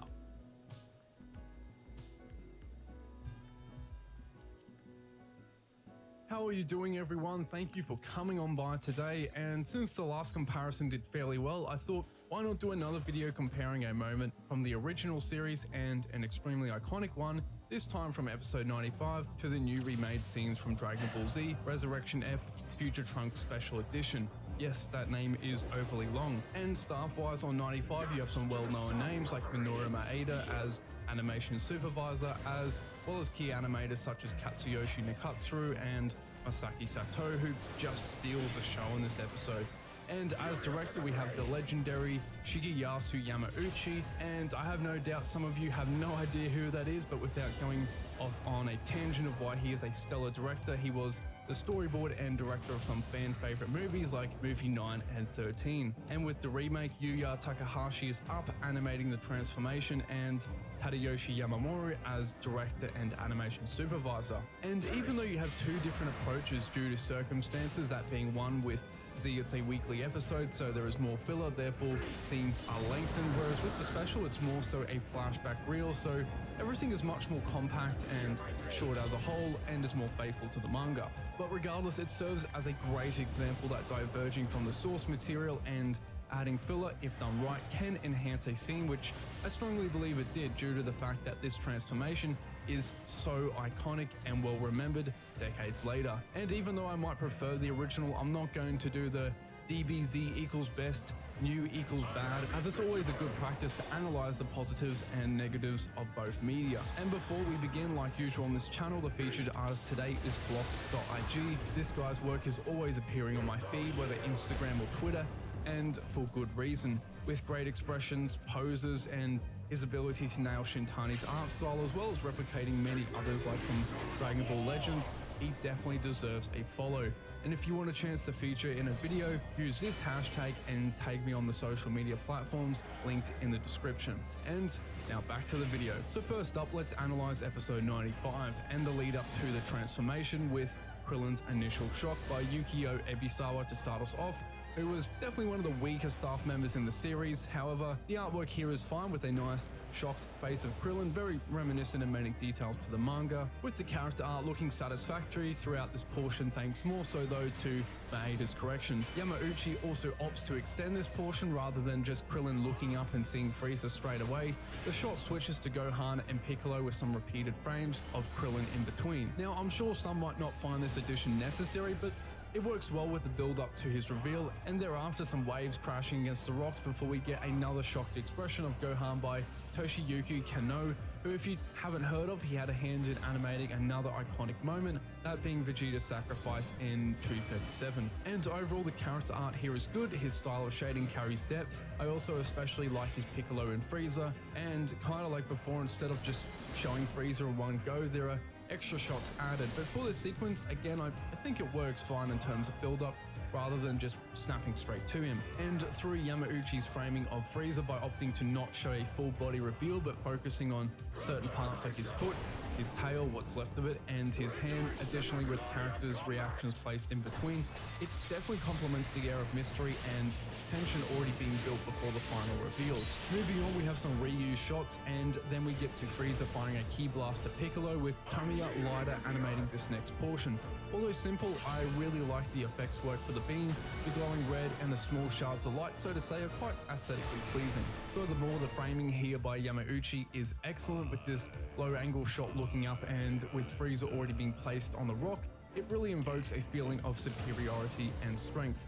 Also, clouds of dust come up on both sides that further aid in drawing your eye throughout the scene.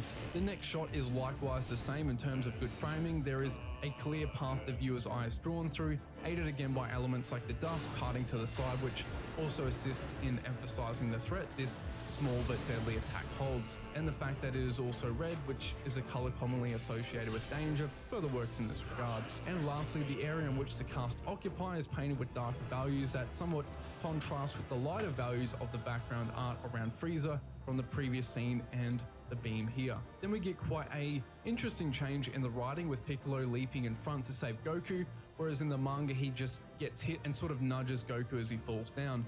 And honestly, I'm fine with this addition, as it shows how far Piccolo has come, and that not only did he sacrifice himself for Gohan, but now for the warrior who he once was a bitter rival with. And from a visual standpoint, the composition of this frame as he is being struck in particular is quite dramatic and impactful. Thereafter, there are some more filler scenes, the first being of Gohan as he expresses his sadness for Piccolo's supposed death. The character art throughout this portion by Lighter is fine, however this shot of Gohan does look somewhat unappealing, but isn't a deal breaker by any means. And soon after, for the next filler scene, we switch to King Kai talking to the remaining warriors about Piccolo's death, animated by an unknown key animator this time, and there isn't anything that noteworthy in this portion. The artwork, while not overly refined, still is decent, but I guess one small criticism is that they hold this final frame for about 3 or 4 seconds without any movement or dialogue, and it just comes off somewhat awkward. Although at least in the dub they've added some grunting effects, so there isn't really that much of that silence. Now, I wouldn't say that these 2 extra scenes were necessary. It does add emphasis and further drama around Piccolo, which I think works fine. Although I will make some minor notes in regards to some small errors and inconsistencies that I never picked up before despite watching the series through multiple times.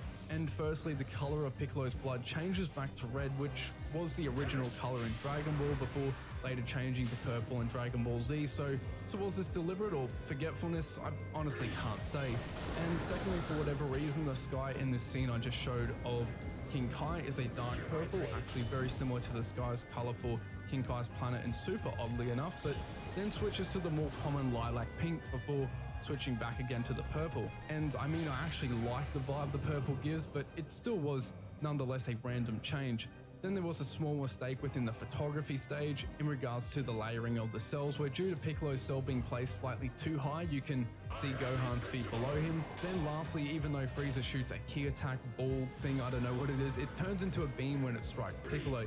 Now, while perhaps odd, these were the type of inconsistencies that weren't jarring and were ones that you would only typically notice if someone pointed them out. And like I said, I was never really aware of them prior to making this video, so I wouldn't deem them as an issue. But moving on, we return back to Namek with some nice framing again, like with this high angle shot of Gohan here, which paired with his body language give the message of powerlessness, and the shot thereafter with a low angle shot of Krillin and with the camera placed behind Piccolo, providing some extra depth. Followed after, Goku's rage begins to boil with a very well drawn close-up that is quite reminiscent of the manga. However, I have no idea who the animator is again.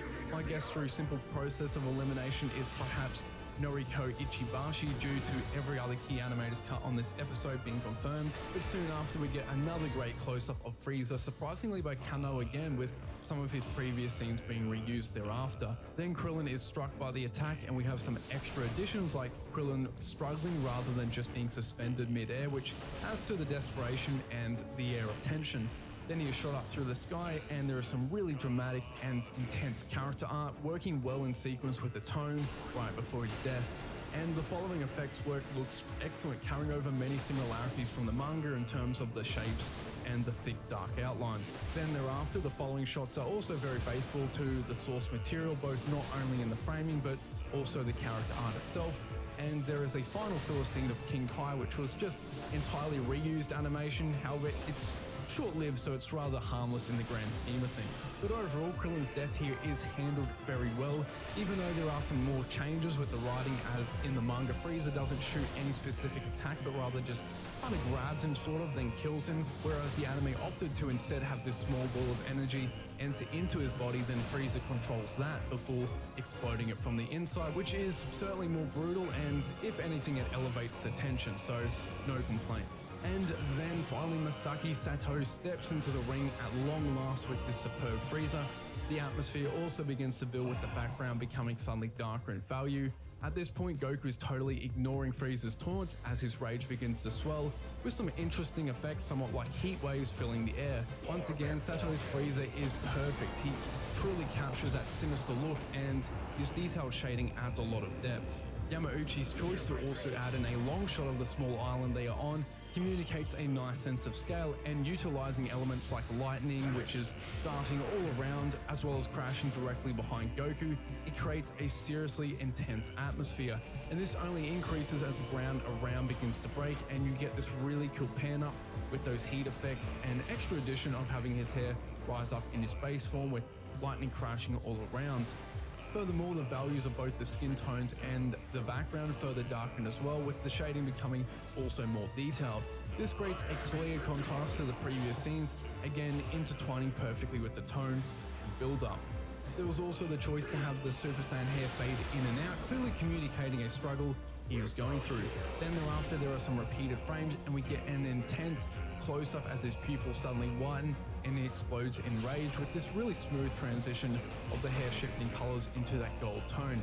Sato's art here is very expressive, and the choice to include all those roughly drawn veins just further adds to it.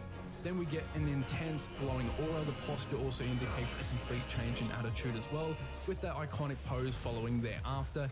And that main sequence ends there. In conclusion, the majority of those additions were not in the source material and therefore truly speaks to the skill of the staff.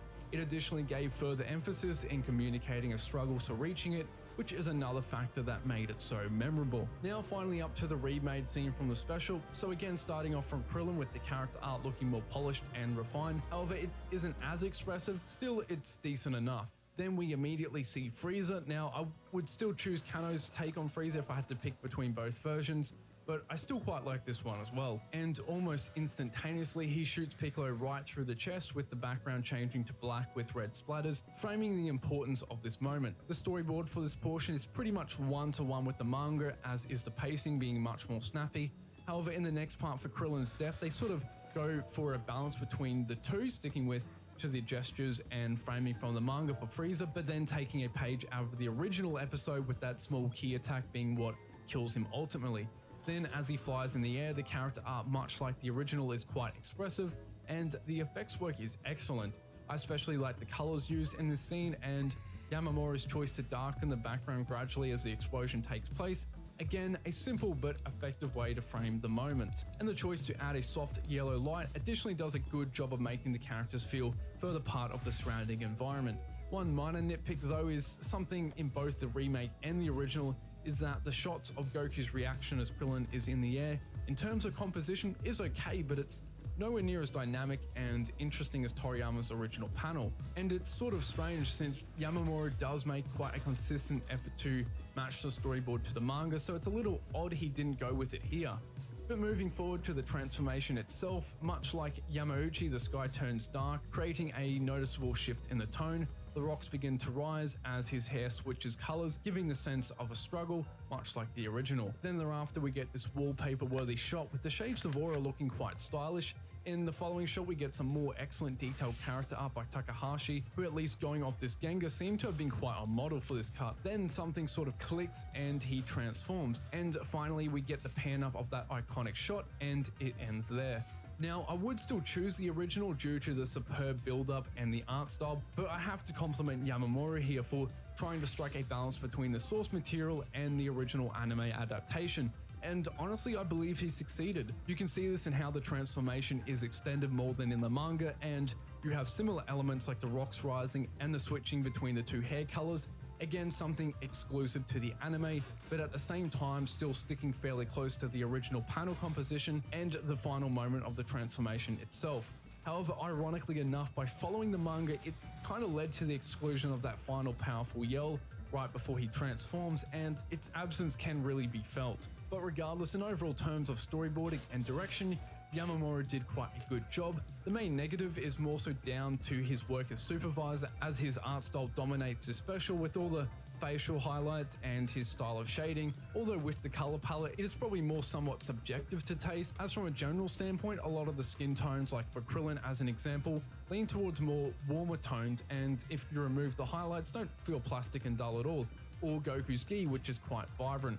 But regardless, especially when it comes to the skin tones, I still prefer the older palette with the pinkish tones. And a final mention before ending this video, although the main intent here was to analyze both of these adaptations in the visuals department, not in terms of voice acting or the soundtrack, I will note that while the specific track that played as he transformed in the Japanese version wasn't bad at all in isolation, I really wish they had composed a unique track for this special moment like they did with Gohan's transformation. And I know that praising the American soundtrack is quite uncommon and almost a taboo, it seems at times, amongst the hardcore fandom, but I can't lie, the Falconer soundtrack nailed it here. The atmosphere it also builds is just the icing on the cake to this iconic moment. But with that, the video is concluded. Thank you, especially if you stuck around to the end. I did not expect that first part going over the original to be as long. When watching the remake in the TV special, it was rather short, so I realized that starting from Krillin's first reaction to seeing Frieza would be a nice place to start, and so thus I would have to begin from the same place in the original episode. But I completely underestimated how much filler there was until like the transformation, and even considered cutting that part out of the video. But I've had so many comments asking the videos to be longer, and I had already put a lot of effort into writing that, so I kept it all there. But anyway, thank you for your support once again. I truly appreciate it, and I'll see you later. And I'll see you later.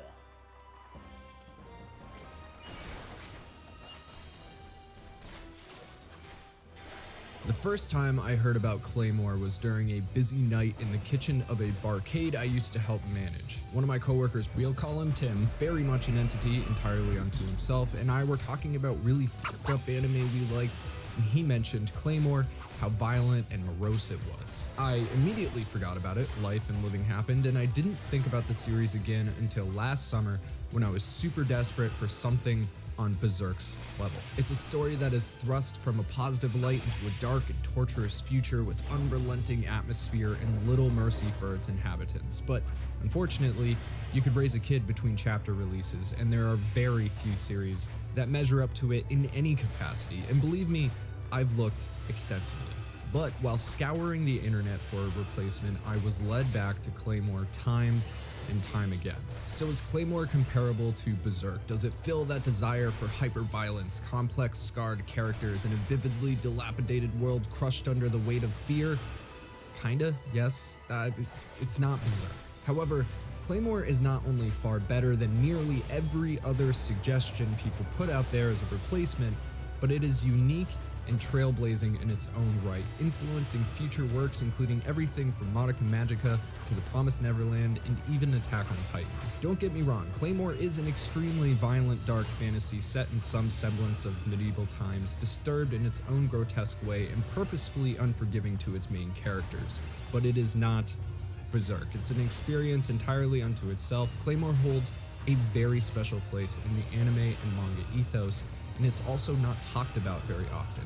It's a gut-churning conflict that grows from simple good versus evil into a complex web of twists and turns, threatening to destroy any character at a moment's notice.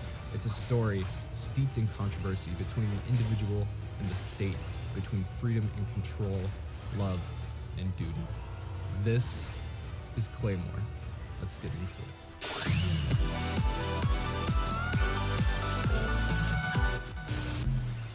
And before we go any further, I think it's important to let you all know we weren't necessarily expecting to do Claymore as our first video back. We actually have 2 large projects in the works for other videos, but the reason that we're doing Claymore right now is because Figurama collectors asked us if we'd be willing to work with them once again on promoting their new Claymore statue, and we love these guys and everything they do.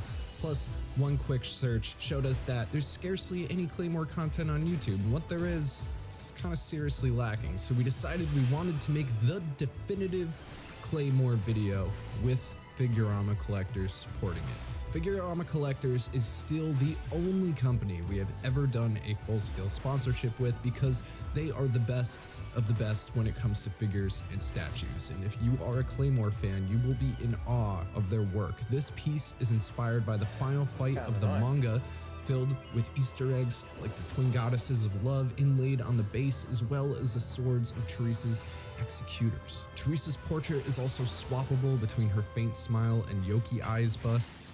If you collect anime figures, you will never find Figurama collectors equal. I would like to let you know that there is a bit of a color difference between this promotional video and the statue image here itself, but these guys, man, they are absolutely the best at what they do, and each and every piece speaks for itself. I personally have this phenomenal Thor statue and this wonderful Alucard bust they sent to me for free, no joke. They are the nicest things in my house. This Teresa versus Priscilla piece is a limited work with only 800 pieces being made in total, and pre-orders open this Saturday, February 27th at 11 p.m.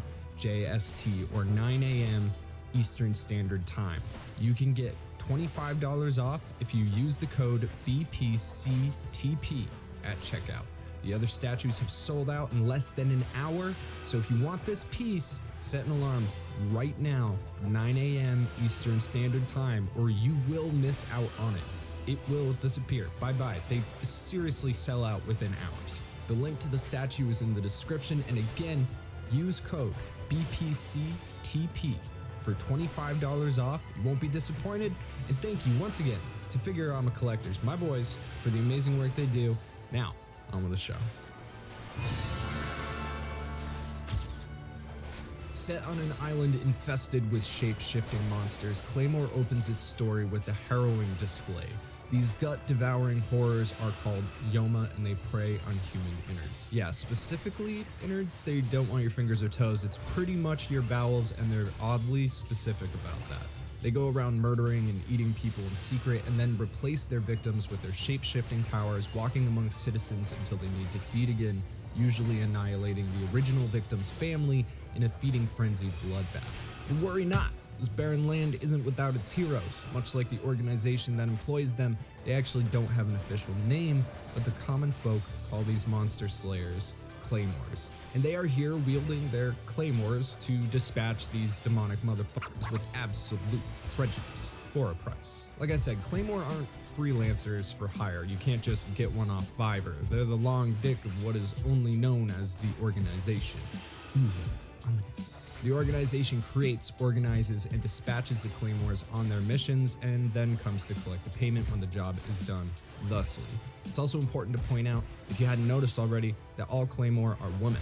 There used to be male claymore, but there was issues with them that we will get into a little later. As you might expect, these women aren't exactly your ordinary run-of-the-mill citizens. They have been trained and bio-augmented from a young age in order to combat the Yoma. Each and every claymore harbors a deep hatred of the Yoma. These chicks do not appreciate the Yoma, my dude, mostly because the majority of them were orphaned by Yoma attacks on their families, villages, fairy godmothers, you get the idea. So their claymore powers often act as a form of revenge against the atrocities from early in life. Also, due to the Yoma being able to shapeshift and hide as humans, survivors of Yoma attacks are generally killed by the townspeople anyway, just to be safe. It doesn't really make sense, like you hire someone to find and kill the Yoma, specifically Claymore, who have the ability to sense Yoma, but then you still exile the victim's remaining family. It's humanity at its finest, we all know the deal. But hey, fear is a powerful motivator, and those victims aware of their fate tend to take off, having lost not only their family, but their community and home. That is when the organization swoops in and recruits them. Notice the heavy quotations there, because there is only one girl who ever joined the Claymore ranks voluntarily. A young lady named Claire, who is also our protagonist. Now, there's a reason that you don't have girls signing up for the Claymore treatment left and right. The organization takes traumatized and broken children and turns them into killing machines. The Claymore life sucks Yoma dude, and the process to become a Claymore is even worse. A comparable analogy would be the process of becoming a Witcher. It takes a lot of suffering and pain to become one, and it forever changes your eyes and bodies so you're not really human anymore. Same deal here. These young ladies are cut open from throat to crotch and stuffed full of Yoma organs in order to take on power from the Yoma themselves, called Yoki, and the incision never heals. Most Claymore can do things like regrow a limb or at least have it reattached easily. Regeneration is not an uncommon feat for a Claymore, but for some reason this one surgical wound is forever opened and must be repeatedly and crudely sewn up throughout a Claymore's life in order to keep all their organs from spilling out onto the floor, something they would likely survive and not enjoy.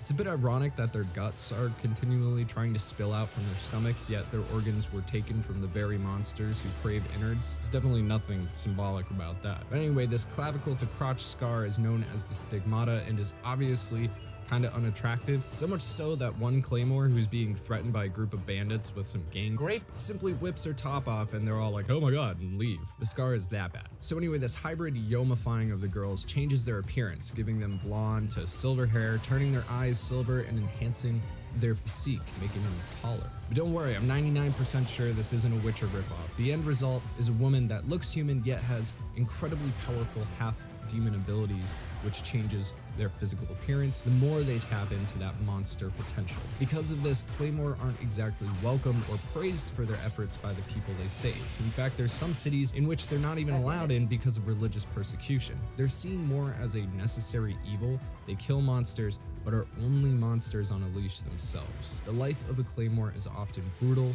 lonely, and short. They also aren't created equal. Some are far weaker or stronger than others, so naturally a ranking system has been put in place, and our Claire is only number 47, the lowest ranking nobody in the 150th generation of Claymore. Now, I don't want to spoil the plot and the twists within it for those who haven't watched or more importantly read it, so I will mark spoiler territory when I get to it later, the stuff that really matters, not the setting and background. At least that's what I consider spoilers, so I don't know, watch at your own risk or check out the series and come back. Moving on.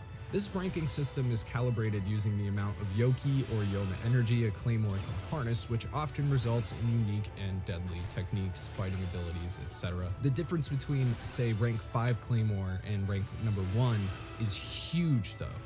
Number 1 is like as close to godlike power as a human or half human can get, you know what I mean? But there is a clear and present danger for these young women that struggles to overpower them at all times.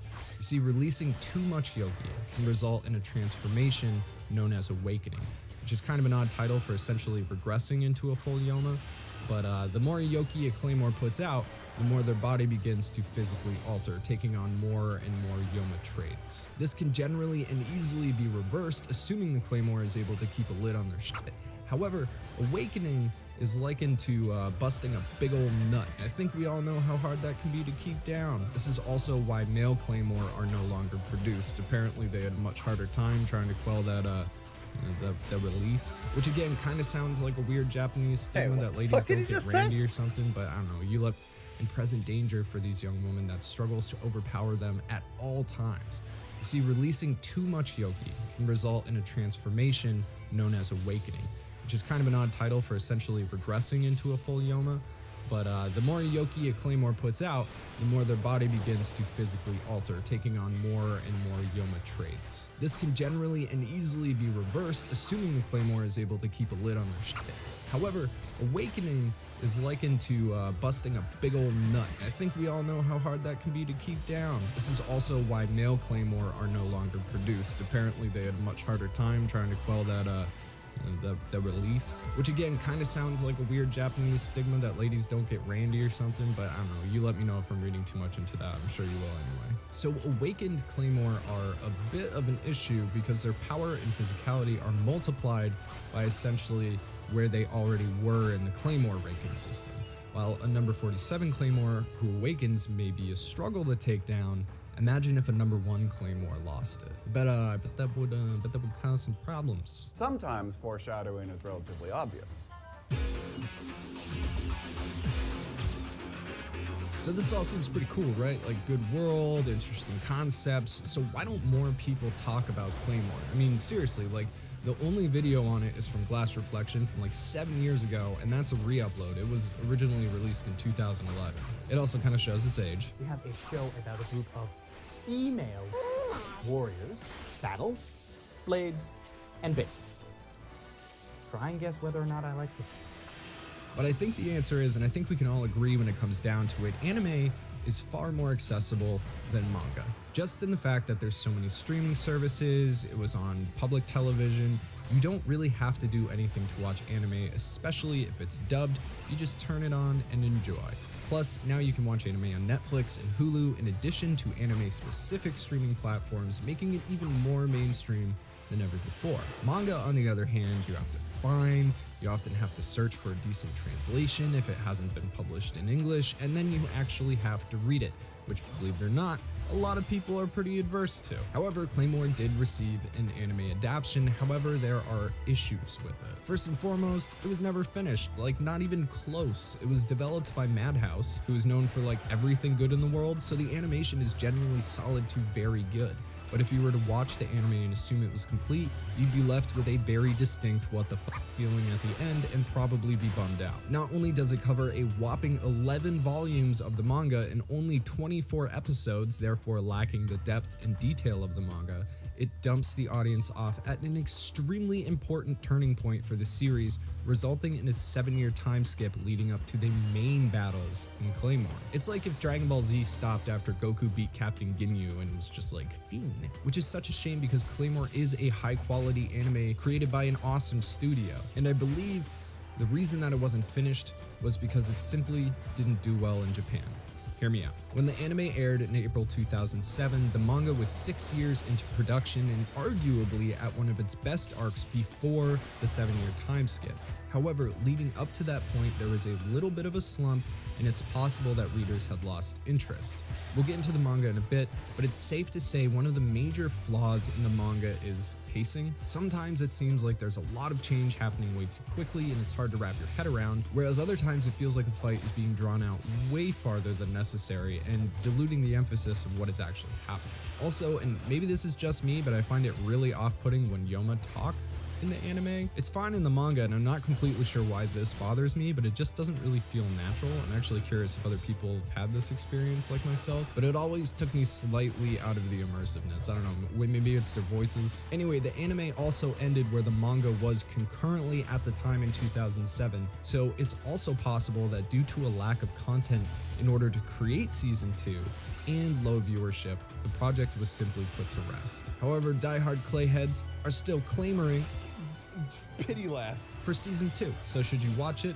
Yes, it's an experience, and it's a pretty good one at that, as long as you go in knowing that you're headed for a bad ending, or go in prepared to read the manga, which thankfully has been fully translated by Viz. Just know that Raki's English voice will slowly grate your soul away until you're nothing but a hollow husk of hatred, so watch the sub.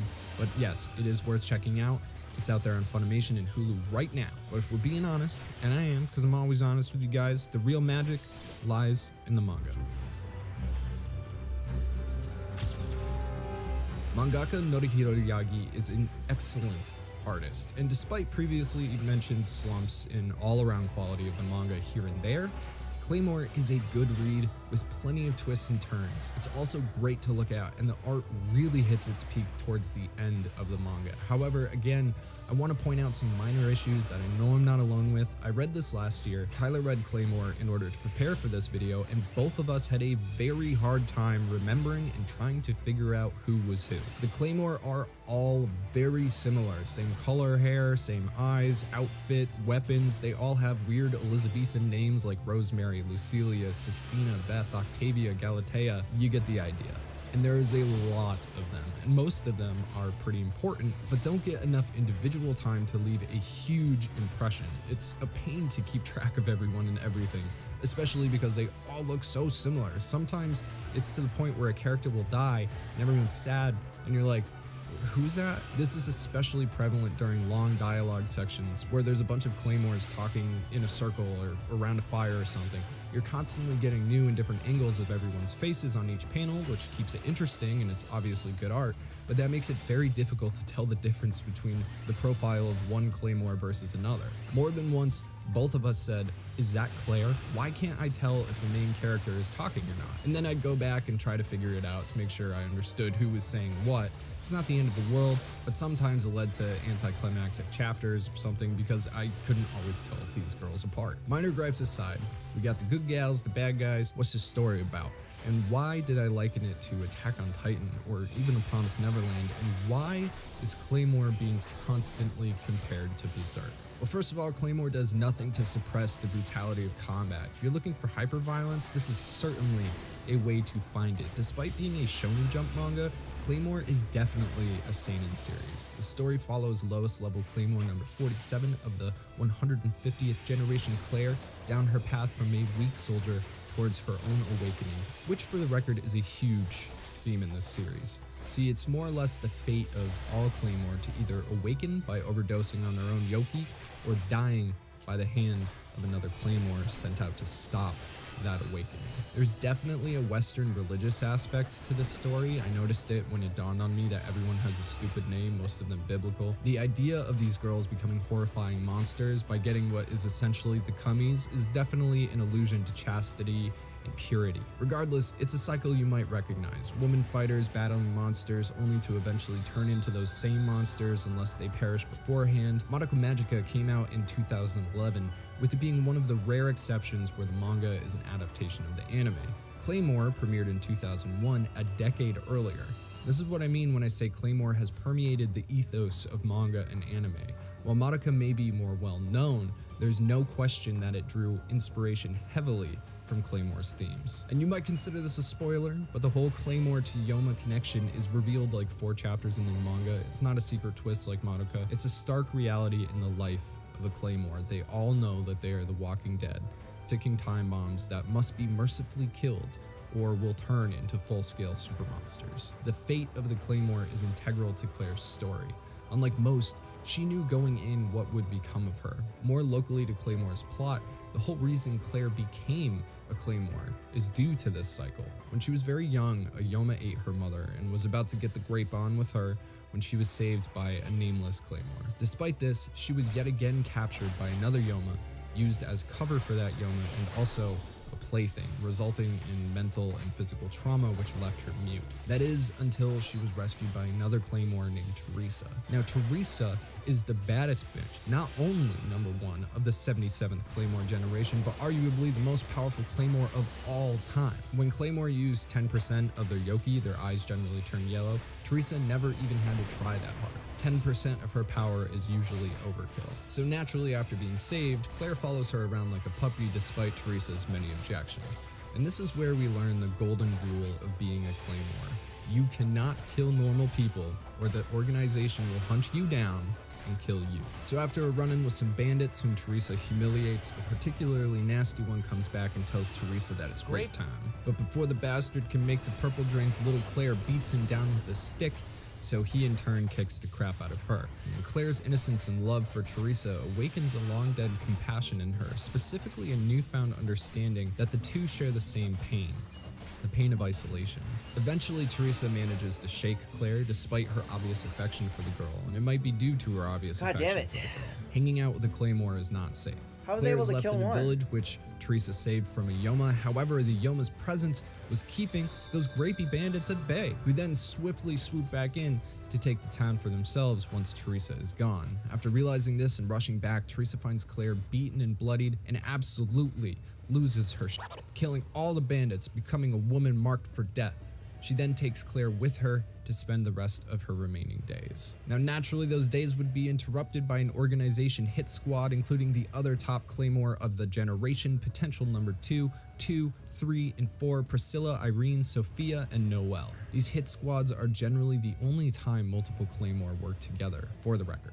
Now, being the strongest Claymore of all time, Teresa lays out the whoop ass, but after her feelings for Claire had softened her up, she uncharacteristically spares the group of assassins' lives. And that was a mistake. Priscilla, the youngest and up-and-coming number 2, seeks revenge and in her rage awakens.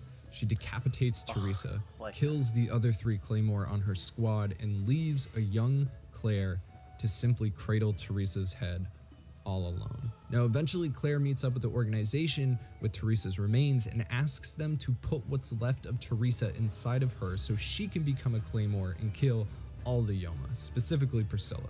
Thinking it might be an interesting experiment and maybe a 1/4 Yoma Claymore could be an improvement, the organization proceeds, but is ultimately disappointed with their new lowest tier Claymore of the 150th generation, Claire. Now, that was all weird future backstory stuff. When we first meet Claire, the strings of fate are already forming knots as she finds herself unwillingly with a follower of her own, an orphan she saved named Rocky. And at this point, I assume you're interested or you've already experienced the series, so I'm gonna go ahead and get into the good shit, which means spoilers. You've been warned. So what we see with modern shows like Attack on Titan and The Promised Neverland is this idea of people being trapped in a small place with an existential threat and then realizing that the world is a much bigger place.